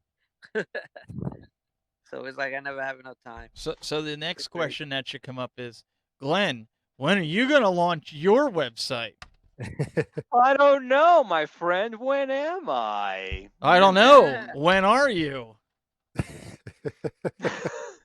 I don't know. When am I? I We could do this all night. I got some good advice. You should just take time and admire your work. That is great advice. I wish I could give that kind of advice. That's good advice. I like it. But yeah, definitely hit me up, guys, on the messenger, and I could get this at games. I definitely want to start doing because you guys are not the first that want to do these marquees for the at games. I definitely want to get it done. What I think would be cool is any kind of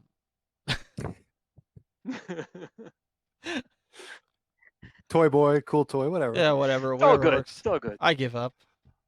Hey, I just gotta throw it. I just gotta throw it out there. I did it. Hey, Doug, I just gotta throw it out there. I know you're married, but my mom had a crush on you.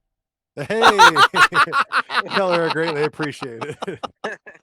Angel's mom. Yeah. Angel's mom. Angel's Apparently, I've got a demographic that I was not aware of that I was reaching, but I'll take it. It's all I want, and I need it for so long. You might get into the family business. There we go. We need to contact Weird Al and have him write a song. Cool Do a parody. Mom has got it going on. Or Jerry Angel's mom. He can write it for us. Yeah. We don't need him. We have Jerry. Jerry will write it up. All right, hit him up. I got a pocket full of cool toy, and I'm going to Angel's house. Maybe work on those lyrics a little bit. Come on, doing. I'm just gonna stop right there.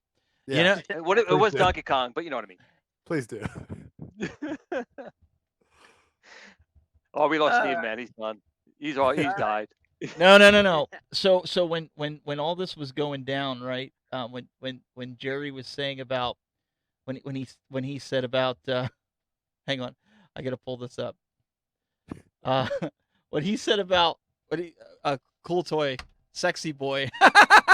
There we go. That was my first thought. I was oh like, too bad we couldn't do the audio because I was like, yeah, I'm not. There he is. Toy.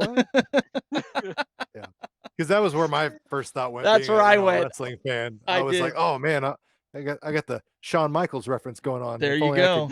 I'm pretty sure I had that haircut when I was a kid. You got to get the chaps. That nice. You got to get 80s, the chaps 90s going. mullet. Yeah.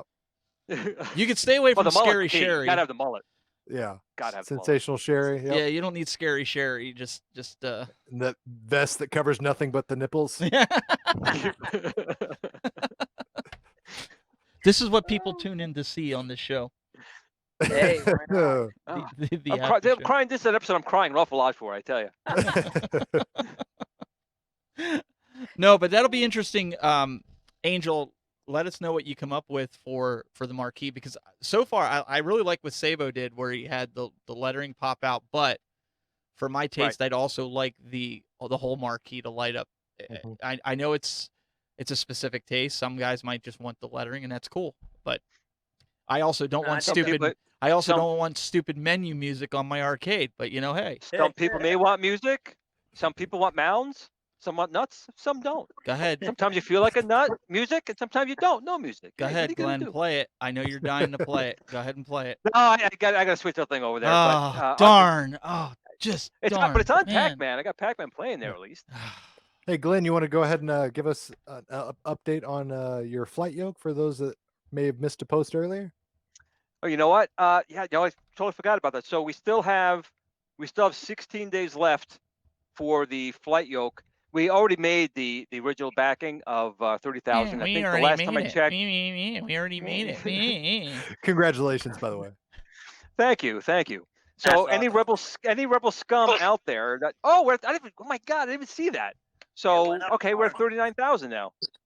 So any rebel scum who want to help destroy the empire there, We still have about 16 days left, and I just really can't believe how well it's been going. So I don't know what to say about it. We still have some time left. We're going to make sure we're making a very high quality product that's been equal to the other ones we've made in the past. And I hope everyone is really happy with it when we bring it out. It's humbling. It really is. I don't know what else to say. I really didn't expect it to take off like it did. But I'm very thankful. And big shout outs to, New Wave Toys. They actually backed the Kickstarter.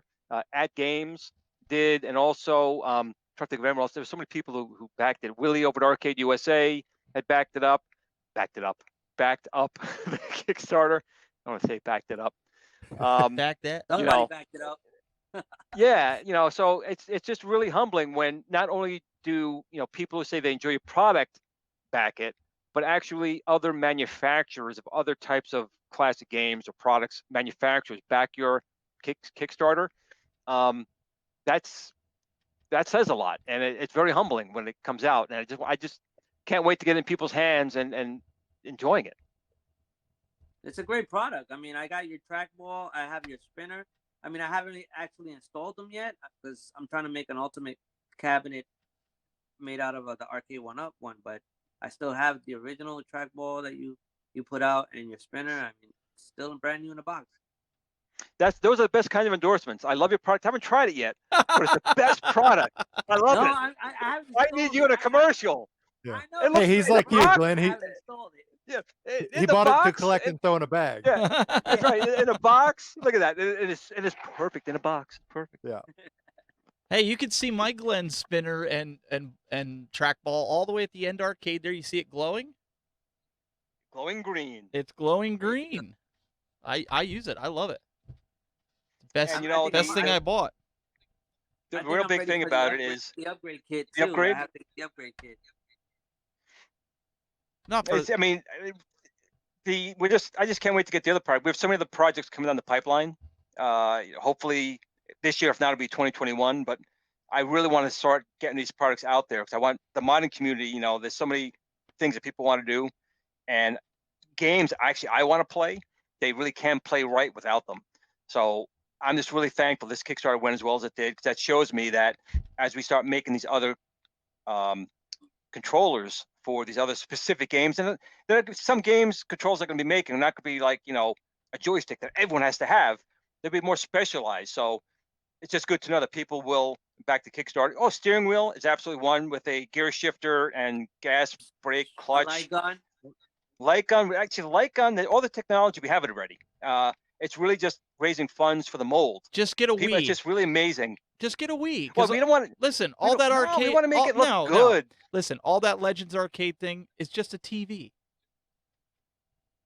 It's just a TV. True. Man. It's just true. a TV. But I'm thinking about. P-Dub said it this morning. About, Ralph said it. It's just a TV. I'm like, the light gun. I want to be able to you guys to basically change the type of gun that it is. I want to make it so if you want a pistol, it could be a pistol. A shotgun, a shotgun. A minigun, a minigun. I want this thing to be like that. I want an AR-15. I am playing. I want an AR-15. I want an Uzi. Exactly. Everything that the government would say that they want to ban. That's what I want. Well, I was about to say, me and Steven live in gun country, so the big one we're going to do, the largest ammunition possible. The big one we're going to do is the Battle Zone sit-in tank cockpit. Hey. And not only that, when you're playing that, it also will play double dribble and bubbles. It's going to do all there you go. Bring it. Because I still have my steering wheel sitting here on the floor. It's kind of lonely over there, waiting for some Glenn love. Well, okay, you know what? All right, hold on. I was doing a video on it. It's not done yet, but I'll show you something. Since you brought that up, give me 1 second. I'm going to show you. One second. Here comes an exclusive reveal. Oh boy. Well, remember when I say 1 second, I got to go through my landmine of a game area. Well, that's why we're leaving the camera on, because we want to see if something falls over. Kills me. Yeah. In case we need to give this to the police for for evidence. This is how it happened. He was crumbled. He has a keychain near him. Honestly, officer, we didn't do anything. Yep. Okay, so this is not what we're going to be building per se from my official line, but I have my spinner out the already. Off-brand Glenn's retro show. Well, this would be my my hacking job. This is like my Retro Ralph, customized type of thing. So one-off. Okay. Right. So this was a PlayStation driving controller, which has been I saw you working on modified. this. Right, which has been modified with my standard spinner. So I just basically, this was just to fool around with. I had this thing, it didn't really work too well. So it's been modified with my spinner. So it wasn't very difficult. I'm going to do a video on this. This is half of it. And then the other half down here is you have to have your, of course, your gas and brake pedals. Yeah. And I've modified that. I got a little DB9 back here so I could connect an interface here. So we have that gas and brake. So this is what I've been working on in between everything else. But, this is obviously fine for, if you want to just take my spinner and make something quick and dirty, but we want to make something, a real quality one. This is just a Glenn little hack job, but we're going to be making a steering wheel, a real good steering wheel, locks down. You're going to have a gear shifter. You're going to have the gas brake. Everything's going to be using, the same technology as a spinner. There's not going to be anything to wear out, like a potentiometer to wear out. It's going to be very smooth. Now, I'm also trying to see if, the force feedback thing is something that we can do as well, because obviously people want to feel, the car pulling back when you're going to a turn or something like that. So these are all things we're looking at. I just want to play super off-road with a steering wheel. I play it right now with the spinner that's on the Legends, and that's one of my favorite games. Ivan Ironman Stewart Super Off-Road. I have a lot of favorites, but in the racing category, I love that. My brother and I used to play it all the time. So, well, the other thing too is, yeah, it is, and actually, my friend Wagner's Tech Talk, and made a 3D printed steering wheel. I had a video on that fits on my spinner. And then a gentleman, if you go on to Thingiverse, a gentleman took the Wagner Tech Talk spinner from because my spinner top is larger. He modified it to fit on here. Yeah. So you can actually have a steering wheel on there. It's not, of course, the same thing, but until P-Dub and I did that in the beginning with the Legends Ultimate. We took a Wii controller wheel, and he bought. I thought PVC. He took a toilet. I thought his was a toilet. No, he took paper roll, wasn't it? No, like plumbing pipe. Wii controller. He took a Wii controller and he took a PVC and slid it over and just screwed it in. Right. I mean, then he got eaten alive about it. Then he got eaten alive for it. You're ruining the games. Don't play it like that. And then everybody else comes out with one. Actually, is he okay? I didn't hear. He didn't join the show. He's actually in the chat right now. He's in the YouTube chat. Is he? Yeah. Yep. He's probably waiting for me to get off. Oh, I didn't realize Angel's still on here. I'm part of the show. Angel's. Hey, look at this. He even turned his camera. Look at that. Yeah. Oh, yeah. I'm part of the show now. Look at put a 4 box there for me. Oh, all right. Well, then. So I gotta. Okay, hang on a second. There we go. There we go. Hey. There we go. I gotta adjust it. Hang on, Angel. Hang on. Let me back up. No. You can go back up. I'll adjust you here. Wait, look. We'll get it. So we got Angel there. Oh, where'd that thing go? There we go. I'm back on the move again here. Hold on. Oh, Glenn's moving again. And it sounds like stuff's crashing already. I should have dressed for this. Wait, where's he at? I don't. Angel, you're much better dressed than P-Dub last week. Yeah, P-Dub. I don't know what he was doing last week. That's the Hawaiian look. I kept thinking of that. Oh, here we go. Oh my God! I gotta get one of those. How many light was it? Like, oh wow! I'm blinded just looking at that thing. Now you're giving me some ideas. I might modify mine. It's a slippery slope. You start modifying everything you own. This was given to me by actually my best friend Mary, because she knows I work on these little projects, and I couldn't see nothing because I might be a little bit on the mature side, if you will. There you go. As years go. Well worded. So this thing works really, really well, and I can get very close to soldering very fine things, Angel. But yours is pretty much the same thing. Yeah, just you don't have the when I want to be a gynecologist. Oh. There we go. So here's a wow. Here's a question. I like to go to bed with that one. What did you guys think of the interview with Jerry? You guys in the chat room. What did you think, Angel? I was amazed. I mean, it's crazy to have like a a high celebrity like that. I mean, you guys are celebrity yourselves, but that was pretty cool. I mean, no. I was thinking like well, boy toy is absolutely a celebrity. No. We're all gonna agree there. I wanted to hear people go, yeah, Glenn was just fangirling all over him, you know, like we were picking on P. No, I'm gonna admit it.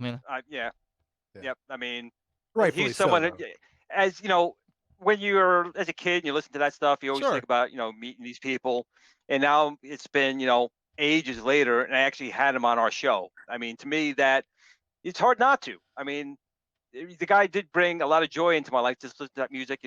You're driving your car, trying to pick up the girls, and you roll down the window and you hear doing the Donkey Kong, and then they run. But in principle, in my mind, they would have enjoyed it as much as me.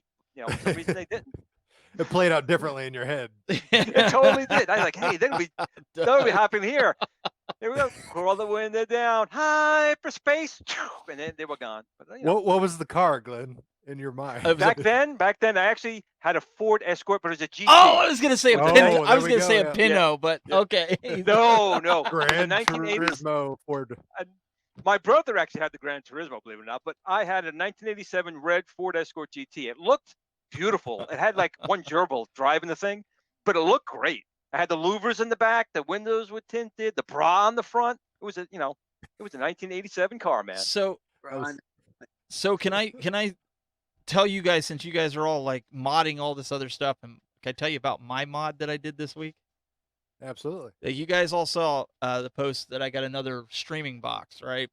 So I've been in here splitting things so that if the TriCaster ever dies for whatever reason, not that it would do that, not like we've ever had that happen. No. I can just change the TVs from HDMI 1 to HDMI 2 on 4 TVs, and we're back up and running. Jeez. I'm just waiting for a few wires to show up tomorrow and Sunday. So I think we need to test it. I need you to take a cup of water and throw it on your TriCaster. No, and don't do that. No, we're not going to do that. No. That would be bad. Hey, RGT85 didn't break it this time when he came on, so we're in good shape. Yeah, that's true. What about somebody asked? I don't know if it was in the chat room today or last week. Maybe you saw it, Doug. Somebody asked about 8-Bit Eric. Did we ever reach out to him to come on the show and see if I don't really do a lot. I don't really watch a lot. I was about to say myself or Glenn can definitely reach out to him. Yeah, I'll reach out to me for like he was on my radar anyway. Just we had somebody we're getting filled up so quick. And I want to say, hey, that's fine. In like 9 months, you want to be on? We have a schedule in December. Somebody had asked about. They said he was a really cool cat. I've watched a couple of his videos. I'll be honest, I don't know a lot about him and about his stuff, but I've watched like his Arcade 1-Up stuff. So yeah, I mean, if you guys got other suggestions, throw them in now. So Glenn and Doug, he's also a professional wrestler himself. Yeah.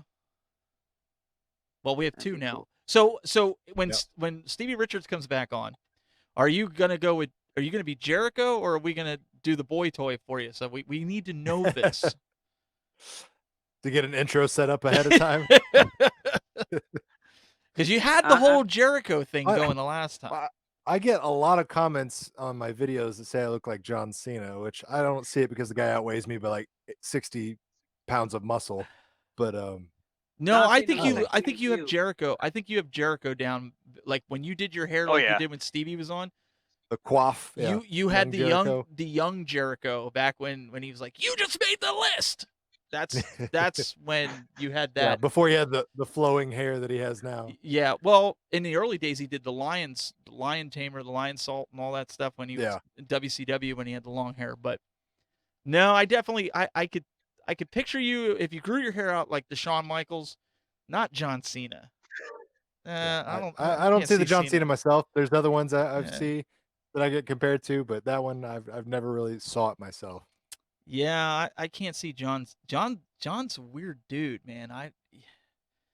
Lou Ferrigno, maybe? Hey, he's Don. Oh my God. Well, I had to think of somebody that Glenn would know. He's Don Toretto's brother now in the Fast and the Furious. Yeah, that's right. He's in the new Fast and Furious movie. Is that like 13 or 14? How many are there now? 9. 9, man. And going 10 if you count the spinoff. Yeah. Oh yeah, that was good. The was it Sharon Hobbs or whatever that was? Yeah. Is that the spinoff? Calvin and Hobbs. Calvin Hobbs. Oh yeah, man. They had the card. They had the little tiger in there. It was great. Yeah, I was gonna say he's sticking to the funny radio pages. flyer. Yep. Oh my goodness. What did they say? Screen share. Okay, we can do that. Uh-oh. Somebody wants a Jericho pick side by side. Oh, we will do it. And then Pitbull wants to know how much I bench. I bench people, not weights. So I don't know. Depends on the person. I bench fries. Those are good too. I sit on a bench. Yeah. It's one of the perks of working out all the time. I eat absolutely garbage. People are like, "Hey, you're fit. You're working out. You know what kind of eating habits you have?" I'm like, awful ones. Like Chick-fil-A constantly. But I work out like 8 hours a week, so that's why. There you go. Oh no, I don't wanted that. I wanted Doug there, and I want. Trying to get the right picture, huh? Oh, just wait. Oh, it's true. Uh-oh. Let's do this. Let me know so I can screenshot it from Mom. There you go. I can't make the angry face. I'm not a naturally angry person, so when I do, I just immediately laugh at myself. Because he has the list. But see, he had his hair like that when Stevie was on, and even Stevie was like, "Yeah, I could see Jericho." He's like, "I probably all matted down from wearing a hat." Yeah, not with the hat. You'd have to do it. Your hair's just a little darker, but I still think it could pass. Just lick your finger, put it in the socket. Hey, that's a compliment. It's not like we said you look like Devon Dudley or something. That's true. Or Captain Lou Albano. He definitely looks like he's taken every single chair shot that he has taken to the face. Yeah, pretty much. Poor guy. Pretty much. That's I say you just go with it and start selling autographs. Yeah, there you go. Yeah, actually, yeah, you could do that. Just go with it. Sell autographs. Just send me 5.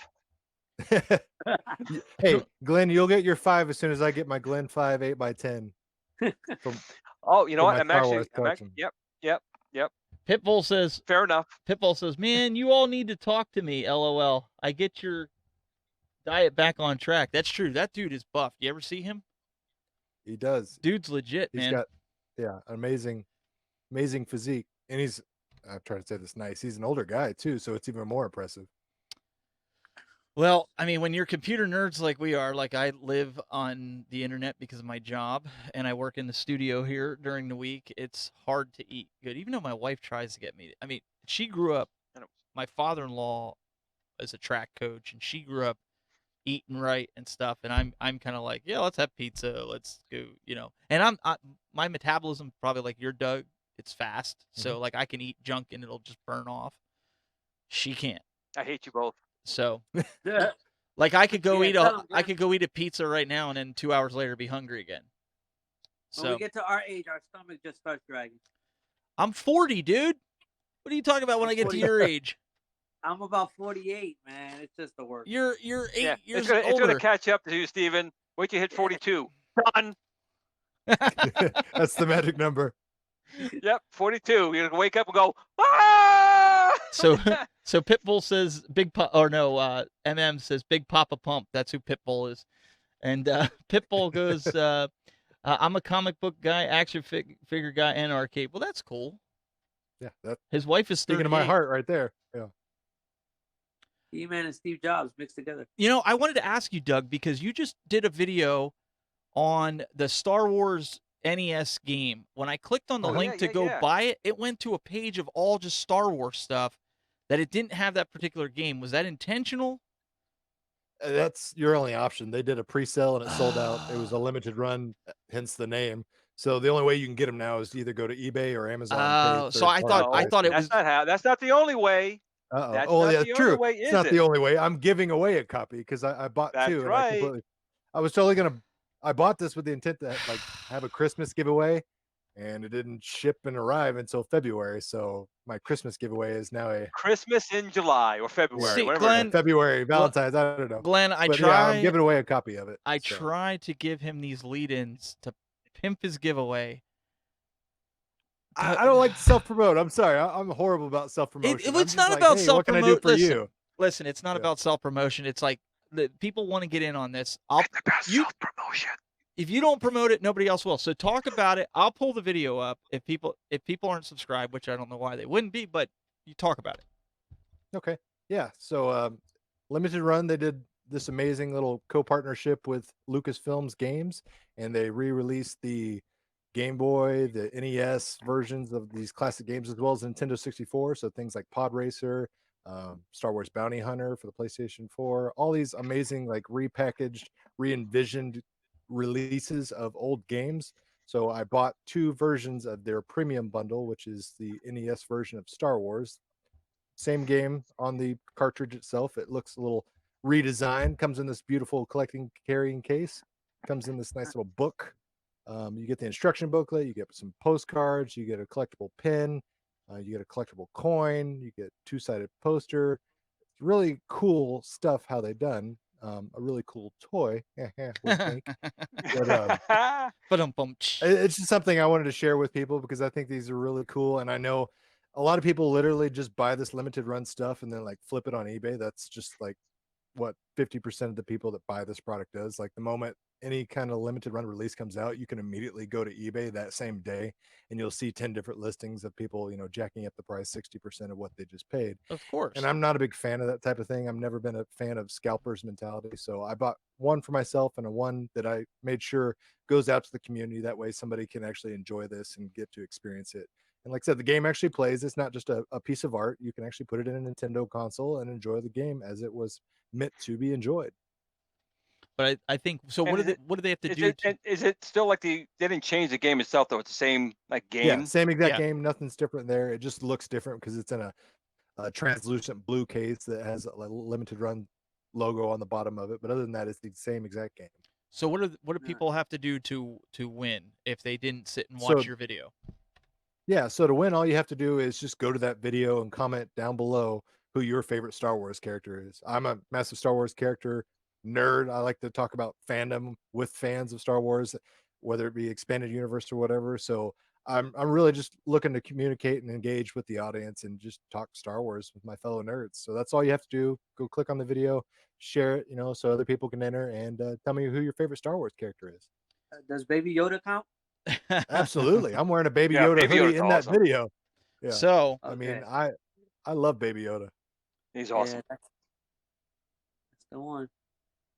Yeah, see, Steven's got quite the collection. He's got that classic Kenner case there. That's all Vader. Black Series figures. All Vader, and then down below here that you guys can't see. Let me see if I can move my lower third. I have a ton. There you go. Black Series saber. Nice. I'm actually going to Disney World at the end of this month, and the very first thing I'm doing, obviously, is going to go build my own lightsaber and experience, Batu for the first time. Been looking forward to this ever since it got announced, and I really can't wait to go there and experience it. Are you coming out here to Florida? Absolutely. I'll be there the first week of March, going to Disney World for the entire week. His mom's going to be there. Send her my way. We'll hang out. Yeah, man. I'd like to meet you. That'd be cool. There's Glenn. There you go. Ow! Got me in the eye. You're going away. You stuck me in the eye. Glenn, it's funny you mentioned that. The very first thing that happens in Star Wars when Luke finally gets his lightsaber handed to him by Ben, Obi-Wan, the very first thing he does is he points it directly towards his face. Like, I don't know who the set person was that day, but no one's like, hey, wait a minute. Maybe don't point the most dangerous weapon in the galaxy directly at your face, new guy. I like him. Actually, I like my, where is it? It's always hard to find my camera here. I like him like this. I do not like doing this and seeing that guy. Oh, yeah. You got the Hayden Christensen version. You don't have the... Yeah, now he says, oh, that's I'm cool. more powerful than everybody right there. And you can put this on and cover him up. You can't really see, but that actually lights up. It's one of my old chest boxes from my actual. Yeah, because you got a legit suit. Yeah. Yeah. And that's actually the Black Series helmet that has all the details inside. I have that same helmet. It's awesome. Shh. Hey, he's got coronavirus. Give him a break, Glenn. He does. I have. He does. Most of mine, just about everything is in boxes, except for I have some of the newer Star Wars stuff that, if I can turn this here, right there. Whoops. So I have some toys here too. Look. So that's. You have cool toys? I do. Yeah. So I have all these. Excellent. Yeah. Because I had to have some. Yeah, I had to have some stuff out. Doug, you're a big collector then? Oh yeah. Is he a big collector? I know I saw a video. Would you happen to have the because I know Netflix has this special on toys, and they did the Star Wars episode, and they were talking about how back in the day when they first came out, the cardboard, they would give you the cardboard, and you would get like the action. The early bird special. Yeah. Yeah, you have those? I don't have the original. No, I as much as I love and respect the original Kenner stuff, I won't pay the prices that the market has for them now. A lot of what I've got is like the reproduction version, just because I can buy it all and enjoy it and not feel guilty about, missing my mortgage for 3 months. A friend of mine runs a ColecoVision Addict. He actually has every single one, including the Kenner ones. He's been collecting. I think Willie over at Arcade USA actually helped him get like 1 or 2 of them, and he has every single one. Wow, that's impressive. That is impressive because they released tons. Most impressive. I have a few. Kenner was putting out figures for every character that ever walked on a screen for half a second. I was just gonna say I have that piece of sand that the Sam guy hit. Here's a little piece of sand. Yeah. Get that in the box. I have like 8, I think, original Kenner figures that are up on the wall that are still in boxes that come with the movie film, a piece of the film that's on the box. Yeah, so I have those up on the wall over there. Well, I had to put them up because I had a shelf over there before I got the pinball, and my nephew came over and he's like 2 or 3. Uh-oh. Yeah, and he's like, "Ooh, toys! I want to open it." And I stopped him just before he got to the shelf. No! And I'm like, "Don't open it." So like, I have an R2D2, I have some Vader, and then I have 2 Jawas. There's 2 Jawas in a pack that have the film. So they're up on the wall. I forget. I think I had the Lana, the slave, Princess Lana, Slave Leia. Yeah, and Leia and Luke, both of them from that episode. I have that up there. It's a 2-pack, and they have a little. Man, there are film. so many. I know. There are so many. But those are the only originals, if you will, that I have. Everything else is like, because probably like you had the same problem. My parents got rid of stuff. I don't have any of my. And these are originals that you had since a child, or these you bought later? Yeah. Oh yeah. Oh yeah. Oh wow. That's eventually actually why you never went away to like an aunt's house for a week, because when you came back, your room was completely. Where's my stuff? Oh, we cleaned your room. Like, what? You know what I found on top of my garage? I found a Stone Cold Steve Austin and Vince McMahon still in a package from WrestleMania 15. The package is WrestleMania 15, but it's warped because it was on top of the garage because I didn't realize it was up there. And I found all my wrestling magazines from 1984 all the way through till when they stopped making WWE magazines. They're 2 big boxes. Wow. And a lot of them are still in mint condition. So nice. So yeah, I fell victim to that, Glenn. When I went away to college my first year, I came back, for like the holidays, and guess what? All my stuff's gone. All my childhood toys, my Teenage Mutant Ninja Turtles, my X-Men action figure, everything. Hey, we sold it in a garage sale. I'm, fuming, of course. And then it's like, well, did you at least get like some good money? And they're like, yeah, $2, like $30. And I'm like, oh, Jesus. When you did, that happened to me when I moved from one part of New York to another. We just don't remember. She don't remember what happened to any of my stuff. I had like the He-Man collection, Mask. I remember Mask. Mask. I had all that stuff. Boulder Hill. Yeah. But but they still have yet to make an Optimus Prime that matched what it was back in the 80s. Nobody has. Because I was watching your unboxing of Soundwave, and that was one of the first Transformers I ever got with Buzzsaw. Yep. And I was sitting there and I'm going, I need to buy one. My wife's like, what are you going to do with it? I'm like, you don't understand. Just even though it's a remake, that was one of the first Transformers I ever had was Soundwave, and she's like, I can't believe you even know the name. I'm like, come on, you know. But they didn't. He was the best character back then. I loved him. Well, they didn't make it's so cool. a good Multi-purpose. Optimus. They didn't make a good Optimus Prime. I was kind of. No, they gave us a cab without a trailer. Yeah, it's a like travesty. what the crap I'm is still that? pissed off about that. Well, what about Megatron? I mean, I thought they'd come out with a. Is it because he's a gun that they won't come out with? That's literally the only thing I can think of because I'm like, that's low hanging fruit. It's one of the main iconic characters. How do you not come out with him first? Instead, we're they got to do it right. Getting They do have to do it right. I want the gun, not the tank. Right. I thought they did though. I thought there was a release of him again. It's a pistol. Not. There never was? I mean, it's probably a Japanese version, but not an American. Yeah. Not an original like a remake like he did with Soundwave. Like you open Sound. What was Soundwave? $50? Because I think it was $50. It was expensive back then too. And then it was $10 for additional for each cassettes, of the right? Each of the cassettes. Yeah, I think that's still not bad. I mean, that was like just a great character. It really was. Mm-hmm. But that I really got interested, and even the remake of the Ninja Turtles that you had. That's what my brother and I had. Those Ninja Turtle figurines.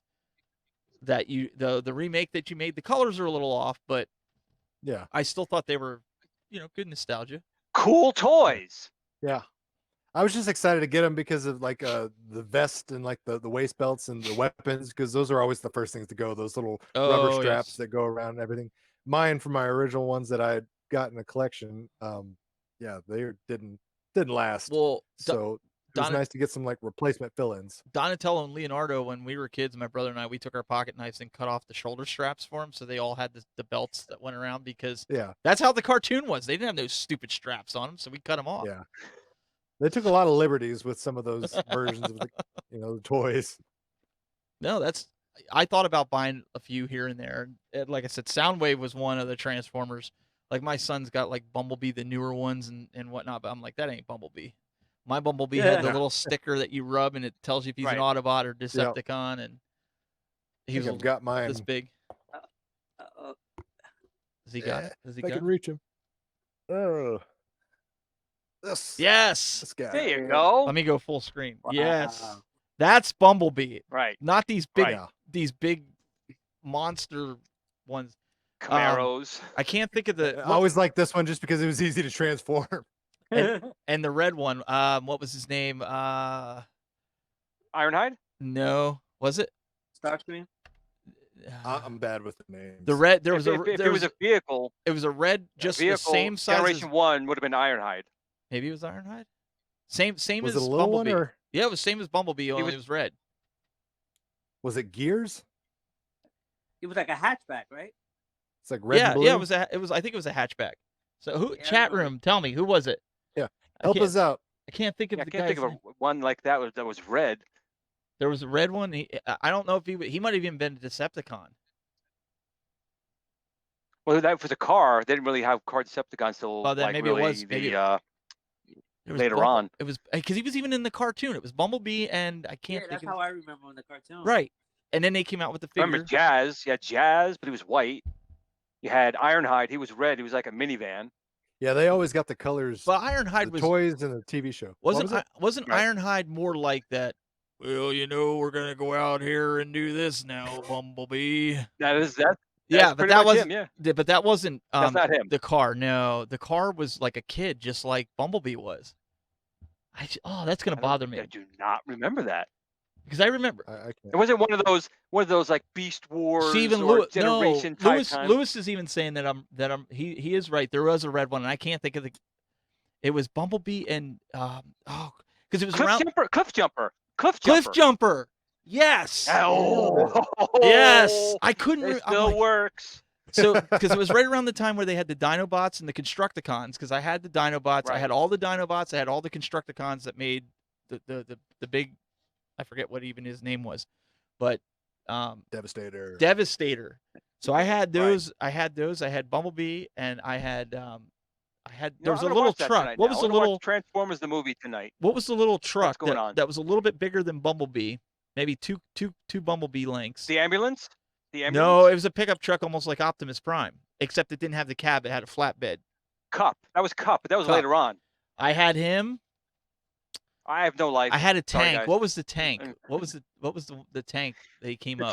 The tank was a Decepticon. He was a triple changer. Yeah, He was a tank and he was a jet. I can't remember. Yeah, and then there was 2 Decepticon jets. I wanted to get those too. Starscream Yep. and what was the other one now? Wow.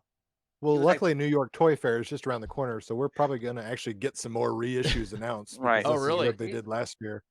The other jet was like purple and gray. It was Starscream was red and white, and the other one was like purple and gray. Yeah, what the heck was his name? I don't know. I mean, we're talking. This He got turned.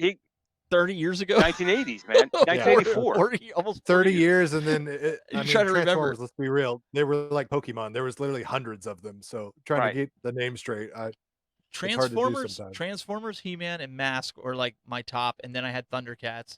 But I had every Mask, and I wish they would have not thrown them away. My mom. Voltron, yeah. I had Voltron, but I mean Mask. I had every Mask vehicle that was out. Like, yeah. I liked the was like jet my favorite. Helicopter, which was the bad one. That one was nice, and the motorcycle. The motorcycle was good too. Condor. Right. I didn't like the kid. The kid, I wanted to knock him out. The kid riding the little robot scooter. I just wanted to like punch him in the head. I had him too. I had drove me crazy. Scott. Scott was the kid, and what was the name of the robot? It's almost like in G-Force because you had that stupid Zark 7. They threw in after the fact. You just wanted to punch it. It's like, shut up. No one cares about you, man. You're filler. No one likes you. There was Jackknife. If you remember, that it was a black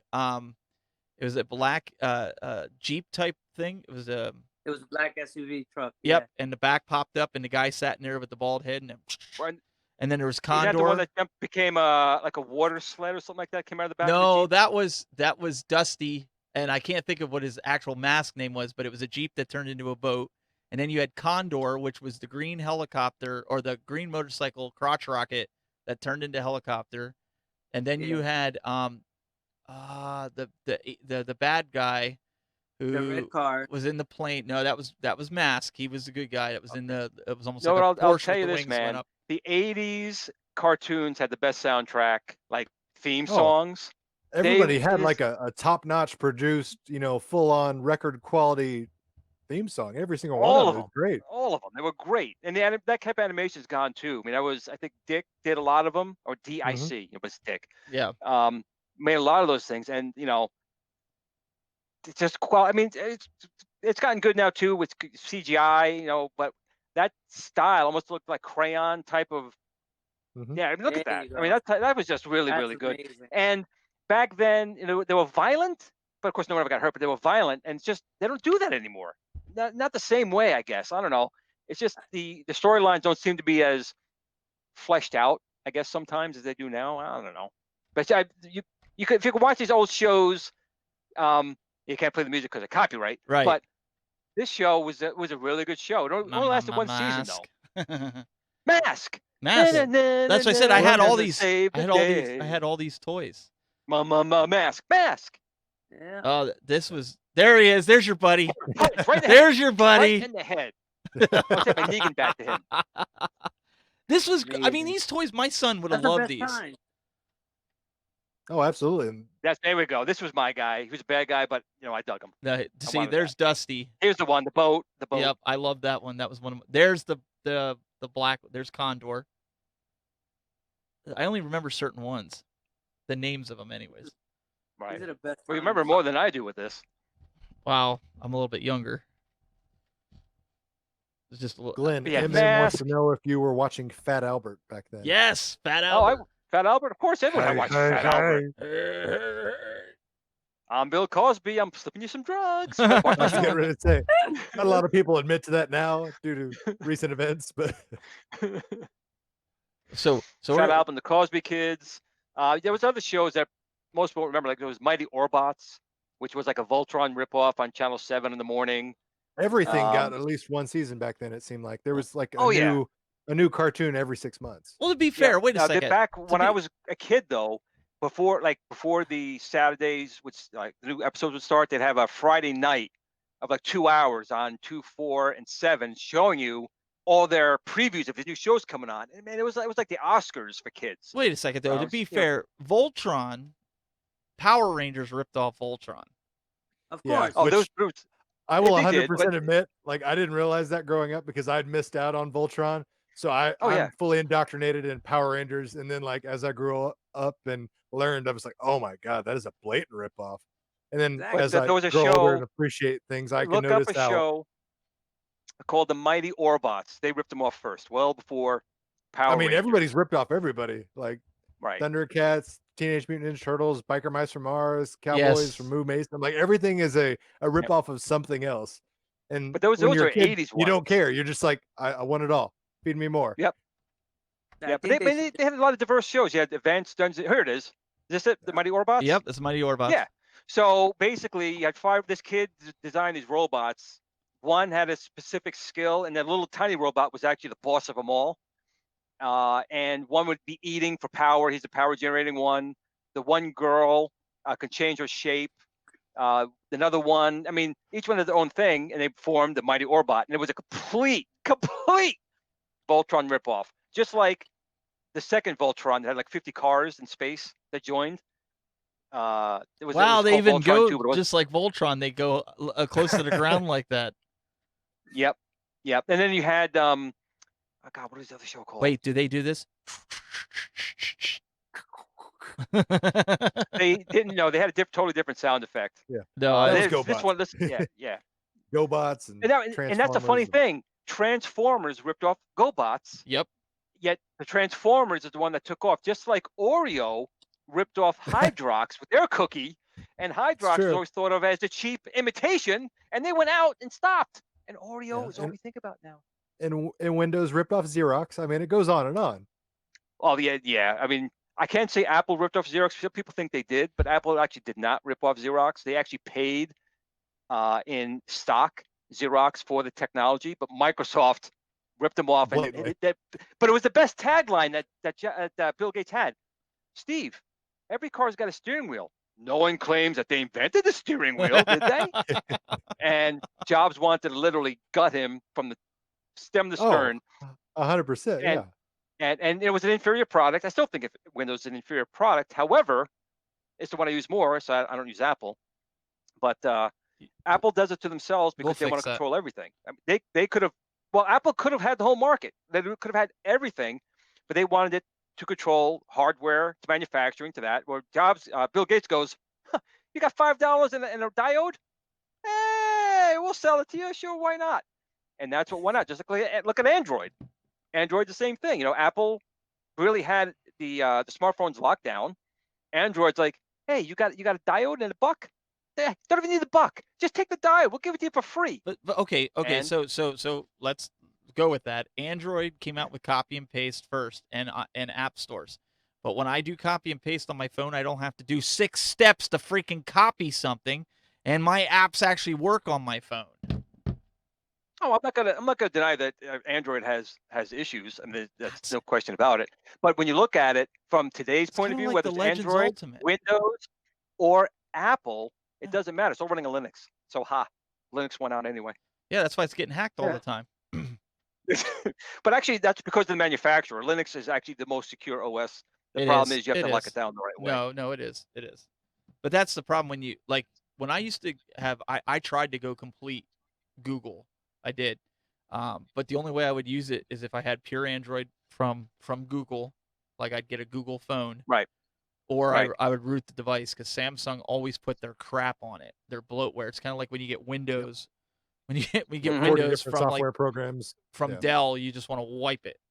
Just wipe it complete. So. And what's funny is, Windows 10 has all that bloatware, yet they're going to let you uninstall Notepad and WordPad. Yep. Okay, but the other stuff you have to keep. But I can install. Yeah, they won't let me get rid of Microsoft Edge, but I can get rid of that. Right. So, man, Bill, you're crazy, man.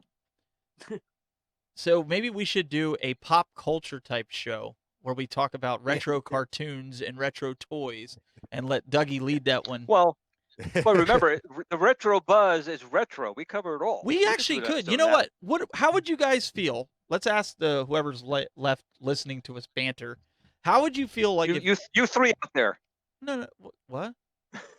I'm just kidding. How would you guys feel if we added some like pizzazz, if you will, to the show? Have Doug talk about a retro cool toy on the show, and then we just kind of discuss it afterwards. Not just because I mean, not every week we have something on Arcade One Up or right.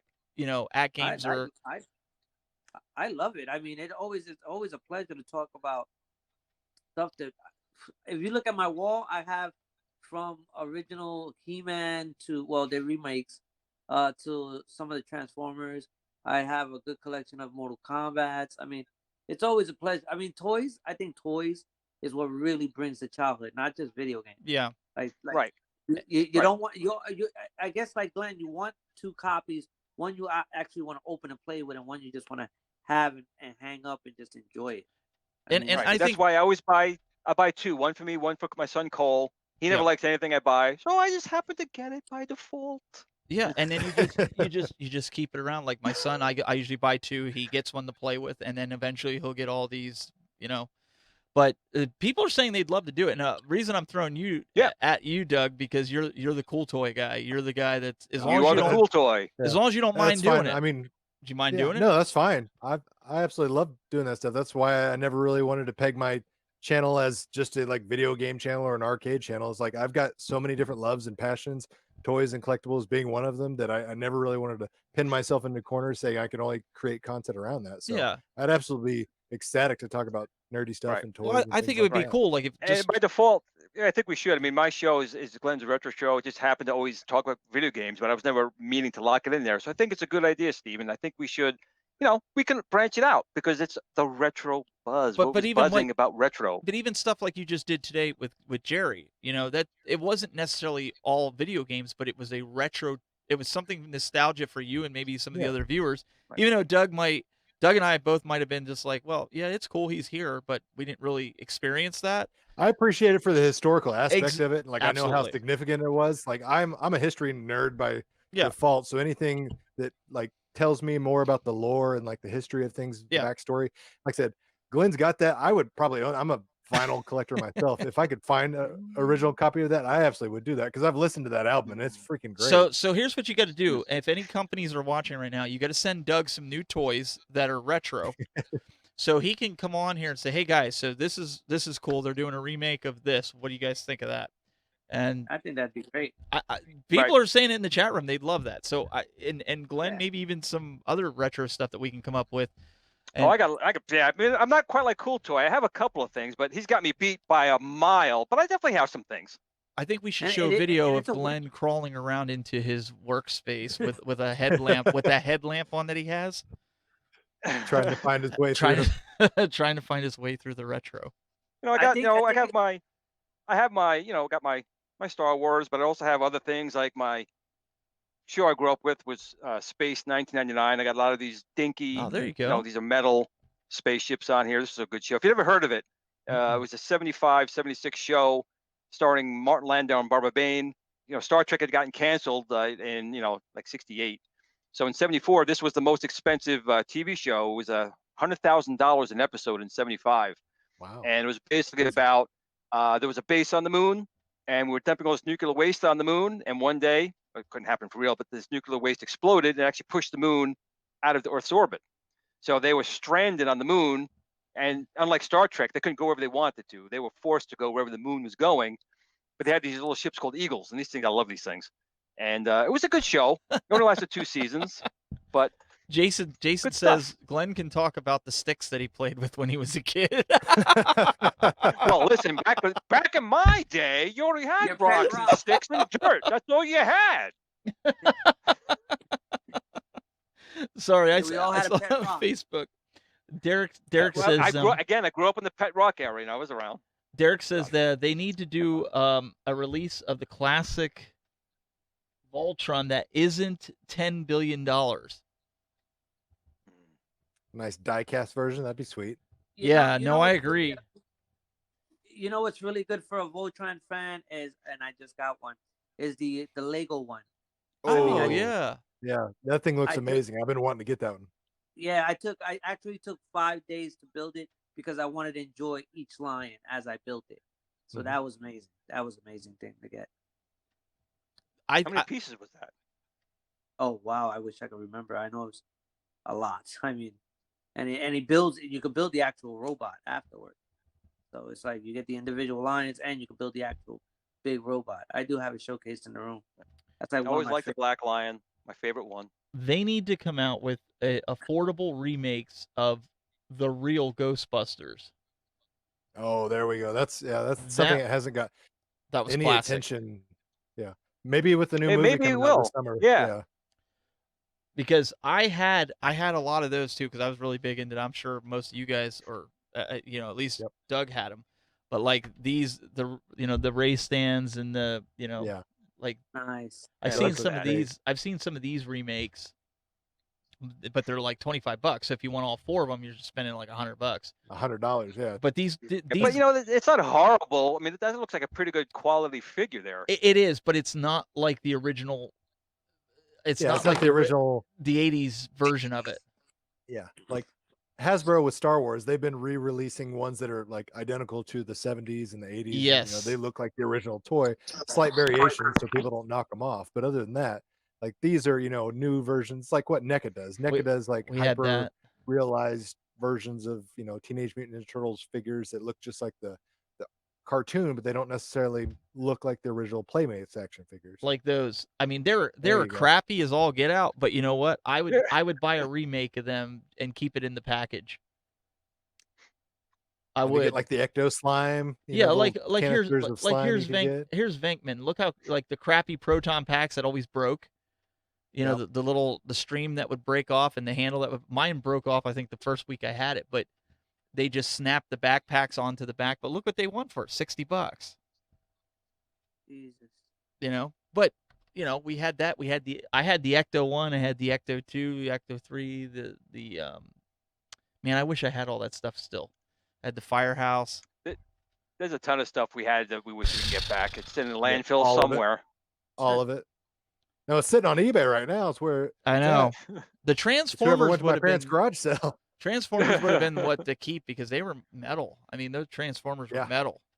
They weren't. There was a reason they were expensive. Yeah. Heck yeah. Heavy die cast, intricate. I'm still to this day amazed like the level of engineering that went into like children's toys like Transformers, because I'm like, I don't understand how you build this from scratch, let alone mass produce it. Just got into Hot Wheels cars. Now, you guys probably remember, and Glenn remembers back when the Johnny Lightning cars, because my dad gave me his Johnny Lightning cars, they all had metal bottoms, and they worked awesome on a racetrack.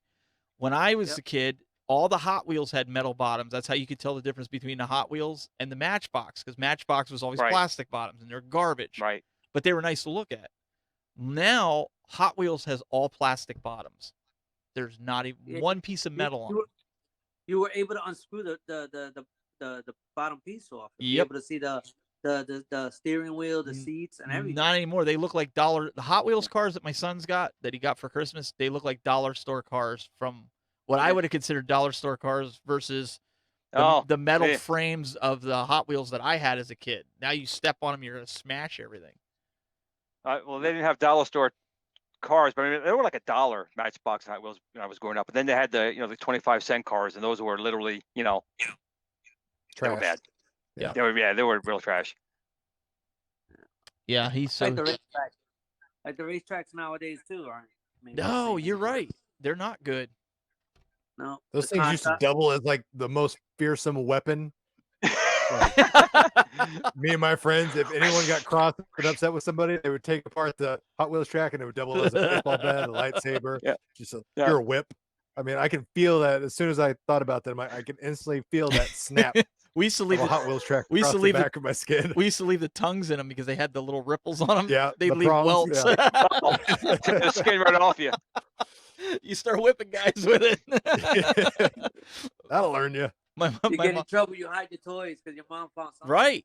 Well, yeah. So now they have they have holes cut in the tracks, which I think slows the cars down. So when you put the tongue in, it has like one of those push things down on it where like you slide it in, and it like clicks. A railroad tie. Yeah, it's really stupid. Like, and they don't hold the track right. And I said to my son, I'm like, we had really cool track when we were kids. I'm like, even to launch the cars, they got these rubber bands on this plastic that you pull back, and the lip of the plastic locks in, and then you hit it, and it shoots the car off.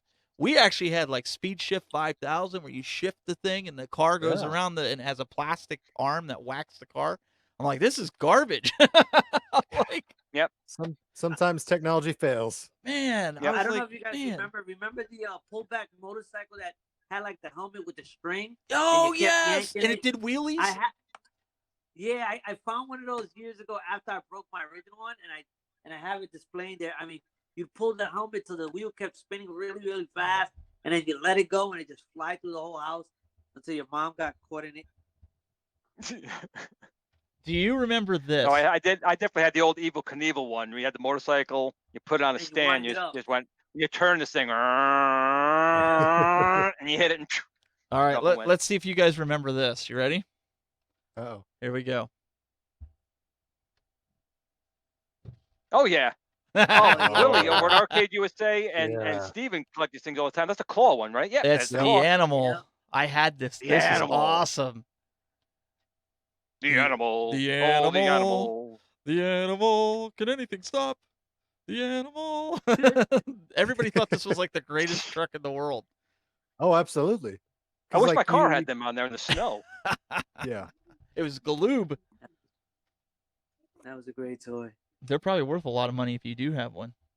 Yeah, there's other ones called Stompers. You ever hear of Stompers? No. They were cars smaller than that. They were electric and 4-wheel drive. And like a Willie over at Arcade USA and a couple of friends buy them. They're like, you can't even get them now. They're incredibly expensive. Penny racers. They're called Penny racers. Oh yeah, Penny racers. I remember Penny racers. Sorry, I'm do reading wheelies, the chat. right? You put a pen in the back, do wheelies and stuff. Yeah. What was that? Good times. Good times. What was the other cars? There was drag cars that you could you put lighter fluid in them. Was it air? Was there air pump? Was it lighter? They're not going to give kid lighter fluid. Come on. No. This was kind of like it would go by itself. Here, son. Here, take this toy. Take this lighter fluid. It was for my dad. My dad had one. I'd have to ask him now what it was. But he had a little can. I thought it was lighter fluid, and you poured it in, and it was like a dragster that took off. Maybe I'm wrong. Maybe it wasn't lighter fluid. There was one with water with a pump, and you pumped in the air, and it was a dragster. Oh, maybe that's what it was then. Air pumpers. I mean, they gave children lawn darts, so lighter fluid doesn't seem too far off. So. Well, yeah, back then we were a little bit freer with some things that we had. Here's a couple M80s. Go outside in the street and have some fun. Oh, Pogo Ball. I remember. Don't mind the cars. I remember Pogo Ball. Yep, Pogo Ball. What about the clack ones? You ever see those things? Yeah, you took the ball and you went like this up and down. These big balls went up and down until they hit you in the hand. Basically a balloon on a string. Yeah. Yeah. Kids in the hospital with their fingers are like, oh my God. Oh, no. Smash them. Stop crying with a 5-cent toy at TSW. Grow up. This is a riot. People are still sitting around listening to us talk about. Well, this is good. That means that we definitely have to do some shows. Yeah. Like this. We could just add it into it. I mean, talk about. We could even pick an old commercial, like an old toy commercial, and just reminisce about the commercial.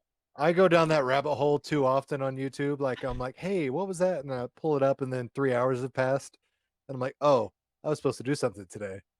Yeah, but way before they said, toy's not this size.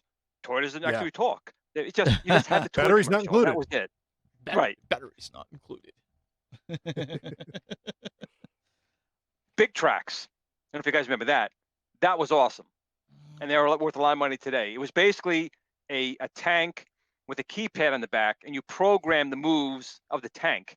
So you go forward 5 seconds, stop, turn, shoot laser, turn. It's like super complicated, but it was well ahead of its time when it came out. It was legitimately like a robot tank. Yeah, it looked like it came out of the Battlestar Galactica TV show. It's called Big Tracks, and I had one, and I tortured that damn thing. But I wish I had it. I wish I had it to this day because again, I think it was made by Milton Bradley, and they did a remaking of it. I don't know in the early 2000s, but I didn't even realize it. Angel left. He didn't even say goodbye. He's just like, I'm out of here, people. We're done. He's like, gone. Well, I'm gone, but I'm still here.